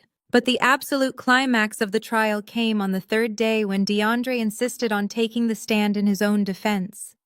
His massive ego simply could not handle sitting quietly while his reputation was systematically dismantled. He believed he could charm the jury just like he had charmed me years ago. He sat in the witness box wearing a cheap, ill-fitting suit provided by the county, playing the role of the devoted husband who had made a terrible mistake. He cried. He swore he forgot about my allergy. He claimed the phone call on the video was taken entirely out of context. That is when Tasha stood up. Because the financial crimes involved my corporate assets, Tasha had been sworn in as a special prosecutor assisting the district attorney case. She buttoned her sharp crimson blazer, picked up a legal pad, and walked slowly toward the witness stand. She did not start by asking him about the night of the poisoning. She started by attacking the one thing he cared about more than his freedom, his pride. DeAndre, Tasha began, her voice projecting clearly across the silent courtroom. You consider yourself a highly successful chef, do you not? DeAndre puffed out his chest slightly, adjusting his cheap tie. Yes, I do, he answered confidently. I attended the best culinary school in the country. Paid for entirely by your wife, Tasha quickly added, not missing a single beat. But let us talk about your business acumen. Is it true that your restaurant was losing nearly $40,000 a month because you refused to buy standard ingredients and instead insisted on ordering imported luxury goods you could not actually afford? Objection, the defense attorney called out. Irrelevant. Goes to the motive of his massive financial debt, Your Honor, Tasha replied smoothly. The judge overruled the objection. DeAndre's jaw clenched. I was building a premium brand, he snapped, gripping the edges of the witness stand. You have to spend money to make money, but it was not. Your money, was it, DeAndre? Tasha pressed, stepping closer. You forged your wife's signature on a $2.5 million loan because your premium brand was an absolute catastrophic failure. And when that loan fell through, you lost the building entirely. Did you know that Nia bought your debt from the loan sharks for pennies on the dollar? I watched DeAndre's face turn a dangerous shade of red. The charming facade was beginning to crack. Yes, I know that, he hissed through his teeth. Did you also know that she bulldozed your restaurant 3 months ago to build a parking lot? Tasha asked, a cruel, satisfied smile playing on her lips. DeAndre half stood up out of his chair, his eyes bulging. You did not have to bring that up, he yelled, pointing a shaking finger at Tasha. That was my dream, and she destroyed it just to spite me. She destroyed it because it was a monument to your total incompetence, Tasha fired back, raising her voice to match his energy. Just like your mistress abandoned you because of your incompetence. How did it feel, DeAndre, to know that the woman carrying your supposed legacy happily took $50,000 to hand over every single text message proving you planned to murder your wife? The mention of the mistress taking the money and running was the final explosive trigger. DeAndre completely lost his mind. The mask of the grieving accidental widower shattered into a million jagged pieces right in front of the judge and the jury. Shut up! He roared, his voice echoing violently off the courtroom walls. He slammed both of his fists down onto the wooden railing of the witness box with such terrifying force that the court reporter physically jumped out of her chair. She pushed me to this, he screamed, pointing wildly at me where I sat at the prosecution table. She controlled every single dollar. She made me beg like a dog for my own restaurant. She thought she was so much better than me with her tech money and her fancy meetings. I was the man of the house. I was supposed to be the one in charge. She owed me that money. I earned that insurance payout for putting up with her disrespectful attitude. The courtroom erupted into absolute chaos. The gallery gasped collectively. The judge began banging his wooden gavel repeatedly, demanding order in the court. 2 bailiffs immediately rushed forward, placing their hands securely on their holstered weapons, ready to physically tackle DeAndre if he tried to leap over the witness box. DeAndre stood there, his chest heaving, his face twisted into a mask of pure, unhinged, narcissistic rage. He had just confessed to the motive right in open court. He had just showed the jury exactly who he truly was. A violent, entitled parasite who believed murder was a perfectly justified response to a bruised ego. Tasha did not even flinch. She simply looked up at the judge, then turned to the completely horrified jury box. No further questions, Your Honor, she said softly, walking gracefully back to her seat next to me. The defense rested their case immediately after that disastrous testimony, knowing there was absolutely nothing left they could say to salvage the situation. The closing arguments were brief. The district attorney reminded the jury of the video, the forged documents, and the violent outburst they had just witnessed with their own eyes. The judge gave the jury their instructions and they were dismissed to deliberate. Usually a trial with financial fraud, forgery, and attempted murder charges could take days for a jury to sort through. I prepared myself for a long, grueling wait in the hard wooden benches of the courthouse hallway. But I did not have to wait long. Exactly 2 hours later, the heavy wooden door to the deliberation room swung open. The bailiff walked out and handed a folded piece of paper to the judge. The court clerk announced that the jury had reached a verdict. The gallery quickly scrambled back into their seats, the reporters pulling out their notepads. I stood up next to Tasha, smoothing the front of my cream-colored blazer. Across the aisle, DeAndre stood next to his defeated public defender. He was trembling visibly, sweating profusely. his eyes darting wildly around the room as the reality of his impending doom finally settled over him. The judge, a stern older man with white hair, looked down at the paperwork in front of him. He did not show a single ounce of emotion. He looked up and addressed the jury box. Has the jury reached a unanimous verdict? The judge asked, his voice carrying a heavy, solemn weight. The jury foreman, a middle-aged woman wearing a simple blue sweater, stood up from the front row. She looked directly at DeAndre and then looked at the judge. Yes, Your Honor, we have, she replied firmly. The courtroom was so silent, I could hear my own steady heartbeat in my ears. The culmination of all the betrayal, the poisoning, the financial warfare, and the emotional destruction was resting right inside the envelope in her hands. The judge nodded. Please hand the verdict to the bailiff so it may be read for the official court record.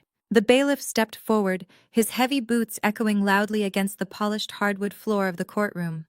He took the folded white paper from the trembling hands of the jury foreman and carried it over to the elevated wooden bench. The judge took the document, unfolding it with a slow, deliberate motion that seemed to stretch the tension in the room to an absolute breaking point. He adjusted his reading glasses and scanned the page, his expression remaining completely unreadable. He handed the paper down to the court clerk, a stern woman who adjusted her microphone and cleared her throat. DeAndre stood up at the defense table. His public defender placed a steadying hand on his shoulder, but DeAndre shook it off his chest, rising and falling in rapid, panicked breaths. He gripped the edge of the wooden table so tightly his knuckles turned completely white. In the case of the state of Georgia versus DeAndre, the clerk began, her voice ringing with clear, absolute authority. On the charge of aggravated forgery, we, the jury, find the defendant guilty. A sharp collective gasp rippled through the gallery behind us. DeAndre flinched as if he had been physically struck, closing his eyes tightly. On the charge of felony insurance fraud, the clerk continued, not pausing for the reaction, we, the jury, find the defendant guilty. DeAndre's legs began to tremble visibly. He swayed on his feet, his arrogant posture completely collapsing under the crushing weight of the words. And on the charge of premeditated attempted murder in the first degree, the clerk read, her voice rising slightly to cut through the growing murmur of the crowd. We, the jury, find the defendant guilty. DeAndre let out a sharp, suffocating gasp. His knees gave out entirely. He collapsed heavily into his wooden chair, burying his face in his hands as a loud, agonizing sob tore through his throat. The courtroom erupted into a chaotic frenzy of noise.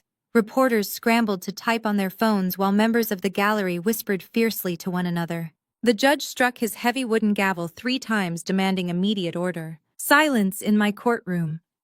The judge barked, his voice booming fiercely over the microphone.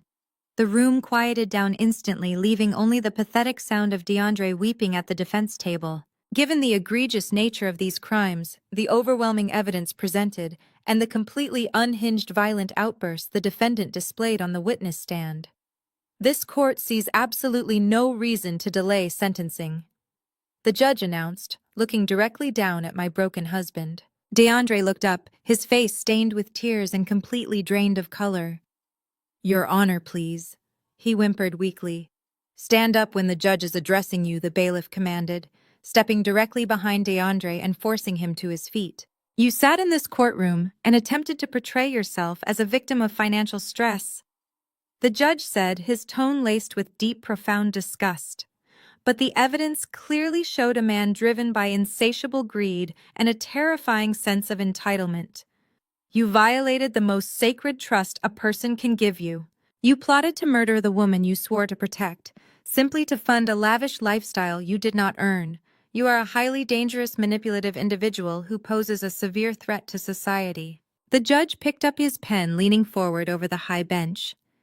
It is the judgment of this court that you be sentenced to 25 years in the Georgia State Penitentiary.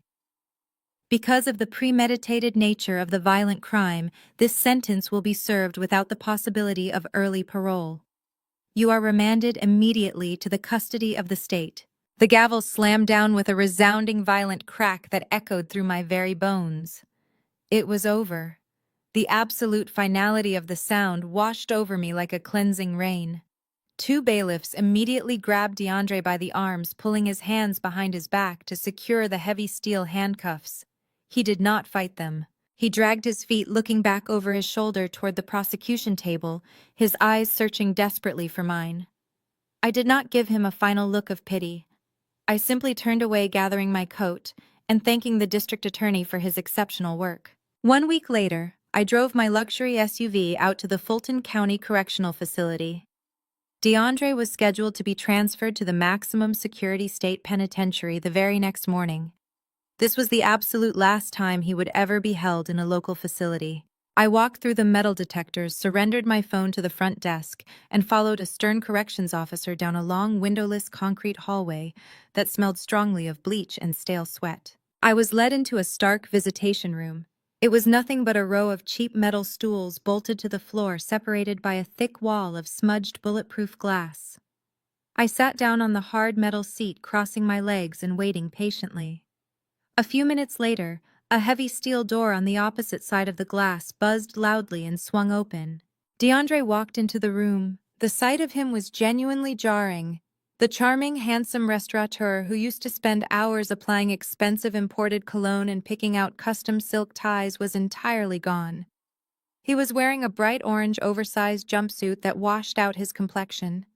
His hair was unkempt, his beard was completely overgrown, and his face looked deeply hollowed out. In just 6 months, he had aged a decade. The utter lack of luxury and the crushing reality of his massive sentence had stripped away every single ounce of his designer bravado. He shuffled slowly over to the stool directly across from me. He sat down heavily, refusing to meet my eyes. He picked up the heavy black plastic telephone receiver attached to the wall. I picked up my receiver and held it to my ear. For a long time, neither of us spoke. Only the faint static of the recorded line hung between us. Finally, he looked up. His eyes were red-rimmed and completely empty. "Why did you come here, Nia?" he asked, his voice sounding like dry, cracked gravel. "Did you just come here to gloat?" "I did not come to gloat," I answered, my voice perfectly calm and steady. "I came to close the chapter. Tomorrow you go to state prison, and I go back to my life.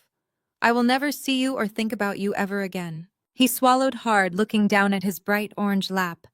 He gripped the phone receiver so tightly, his knuckles turned white. "I just do not understand," he whispered, shaking his head slowly.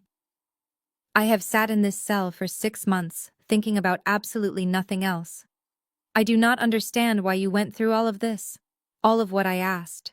The security cameras, the blind trust, buying my debt from Silas, tearing my entire family apart right in the middle of the living room." He listed, his voice cracking with lingering pain. "You are brilliant, Nia. You are a genius with money and technology. The second you found those text messages on your iPad, the second you knew I was broke and had a mistress, you could have just packed a bag. You could have hired Tasha to serve me with divorce papers and walked entirely away. You had the money to just leave. Why did you stay and let me host that dinner? Why did you orchestrate my absolute destruction?" I looked at him through the thick, reinforced glass. He still fundamentally misunderstood the entire situation. He still thought he was a victim of my wrath rather than a victim of his own actions. "Because simply leaving you would have been a kindness you absolutely did not deserve, DeAndre," I explained, my voice dropping to a cold, uncompromising register. "If I had just packed a bag and filed for divorce, you would have spun a brilliant narrative for your mother, your sister, and your investors. You would have told everyone that your cold corporate wife abandoned you when your business hit a rough patch. You would have played the tragic, struggling entrepreneur." He blinked, staring at me through the smudged glass, completely captivated by my brutal honesty. And more importantly, I continued, keeping my eyes locked firmly on his. "You would have never learned a single thing. You would have manipulated another woman into funding your delusions. You would have destroyed someone else's life to feed your massive, fragile ego." I leaned closer to the glass, resting my free hand against the cool metal ledge. "I did not destroy you, DeAndre. I simply stopped protecting you from yourself. I let you host that dinner because I needed you to feel absolutely confident in your grand plan. By staying, I let your own insatiable greed build the bars of your cage. Every lie you told, every signature you forged, every ounce of poison you grated onto my plate was a brick you laid in your own prison. You did this to yourself. I just made sure the world watched you do it." He stared at me, tears finally welling up and spilling over his dark, hollow cheeks.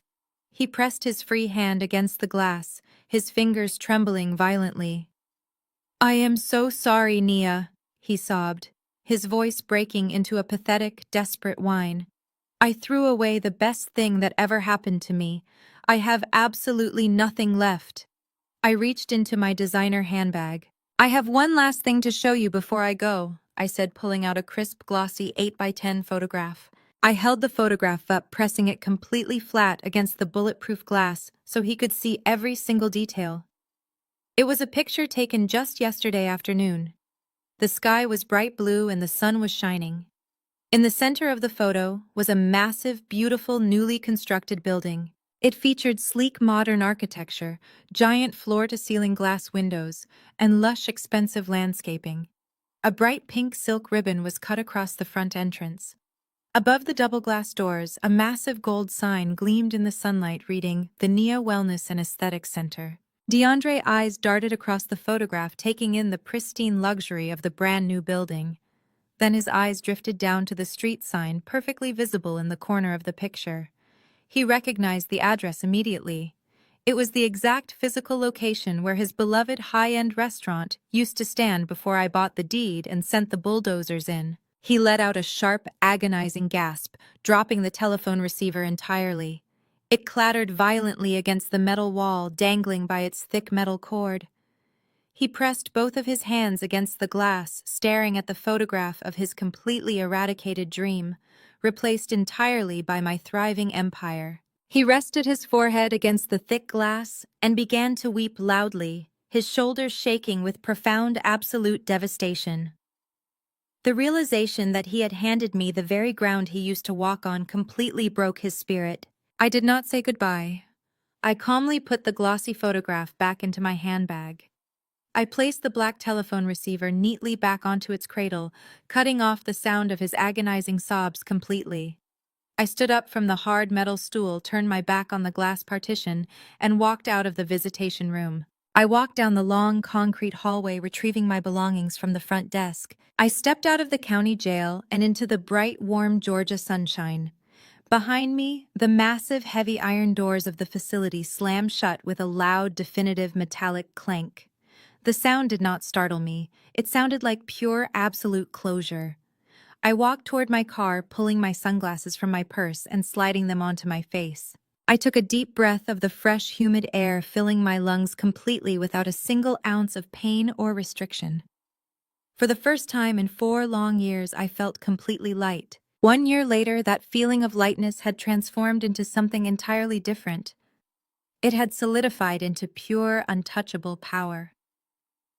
I stood on the sweeping glass balcony of the Nia Wellness and Aesthetics Center, looking down at the massive charity gala unfolding in the grand ballroom below. The space where DeAndre once envisioned a dark VIP lounge for his failing steakhouse was now flooded with bright, natural light and decorated with thousands of white orchids.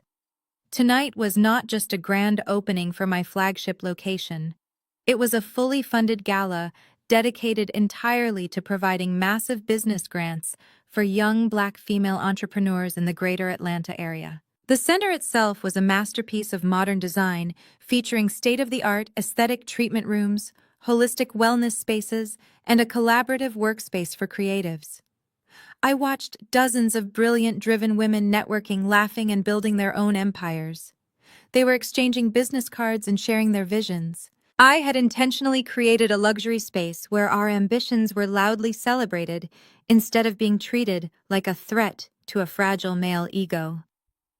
The elegant sounds of a live string quartet drifted up to the balcony, blending perfectly with the joyful hum of female success.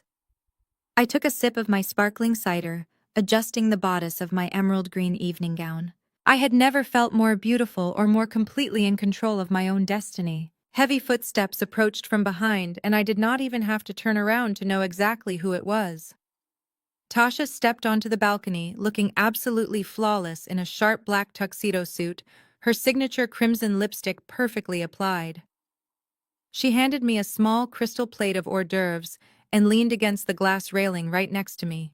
The event is a massive historic success, Nia, she said, clinking her crystal glass against mine.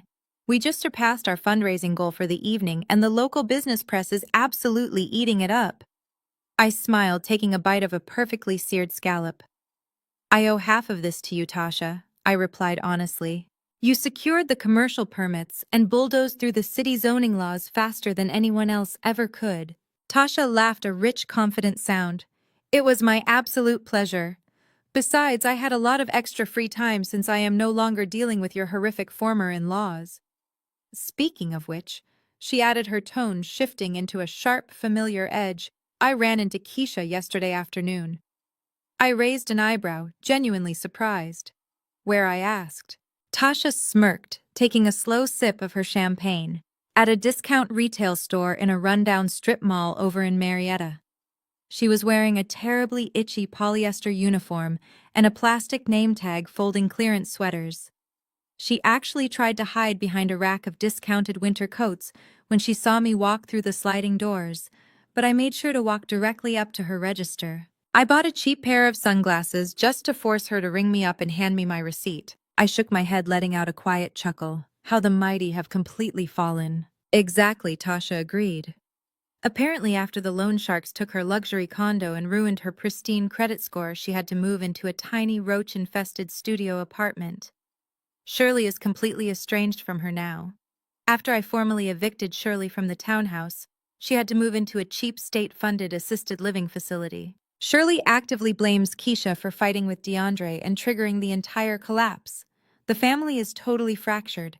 They do not even speak to each other anymore. They just sit in their separate, miserable lives, blaming everyone else for their own terrible choices. I looked out over the glowing Atlanta skyline, processing the final, absolute destruction of the people who had tried to bury me. They had spent years relying heavily on my wealth while simultaneously resenting my incredible success. Now they had absolutely nothing left but their own bitter, toxic reflections. I turned away from the railing and looked directly into the camera, addressing all of you who have stayed with me through this deeply incredible journey. For so long, I bought into the highly toxic narrative of the strong Black woman. Society teaches us from a very young age that our ultimate value is tied directly to how much emotional and physical pain we can silently endure. We are constantly praised for our resilience. We are loudly applauded for carrying the crushing weight of our families on our shoulders. We are told that a good woman stands by her man no matter what terrible things he does, holding him up even while he actively tears her down. We are expected to fund their wild dreams, manage their massive insecurities, pray away their bad behavior, and shrink our own brilliance just to keep the fragile peace in our homes.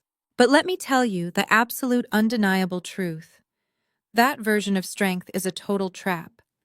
It is a beautifully disguised cage designed to drain our vital resources and keep us subservient to men who completely refuse to do their own emotional and financial labor.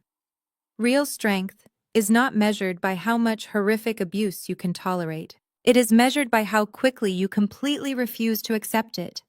True power is recognizing that your peace, your physical safety, and your hard-earned financial success are not bargaining chips to be gambled away by a partner who feels deeply threatened by your radiant light. I spent years pouring my money and my very soul into a man who looked at my success and only saw a bank account he could drain to feed his massive ego. He literally tried to kill me because he believed my life was worth less than his failed restaurant concept. But the moment I stopped performing the exhausting role of the endlessly forgiving wife, the moment I stopped feeding his endless delusions, I realized just how much incredible energy I actually possessed. I stopped pouring pure water into a toxic, bottomless well and started watering my own beautiful garden. We are taught to build our men up even if they use the bricks to crush us. But the moment I stopped feeding his ego, I realized I had enough energy to build an empire. Have you ever realized the person you were sacrificing everything for was the one holding the knife? Share your story in the comments. Don't let their secrets stay in the dark.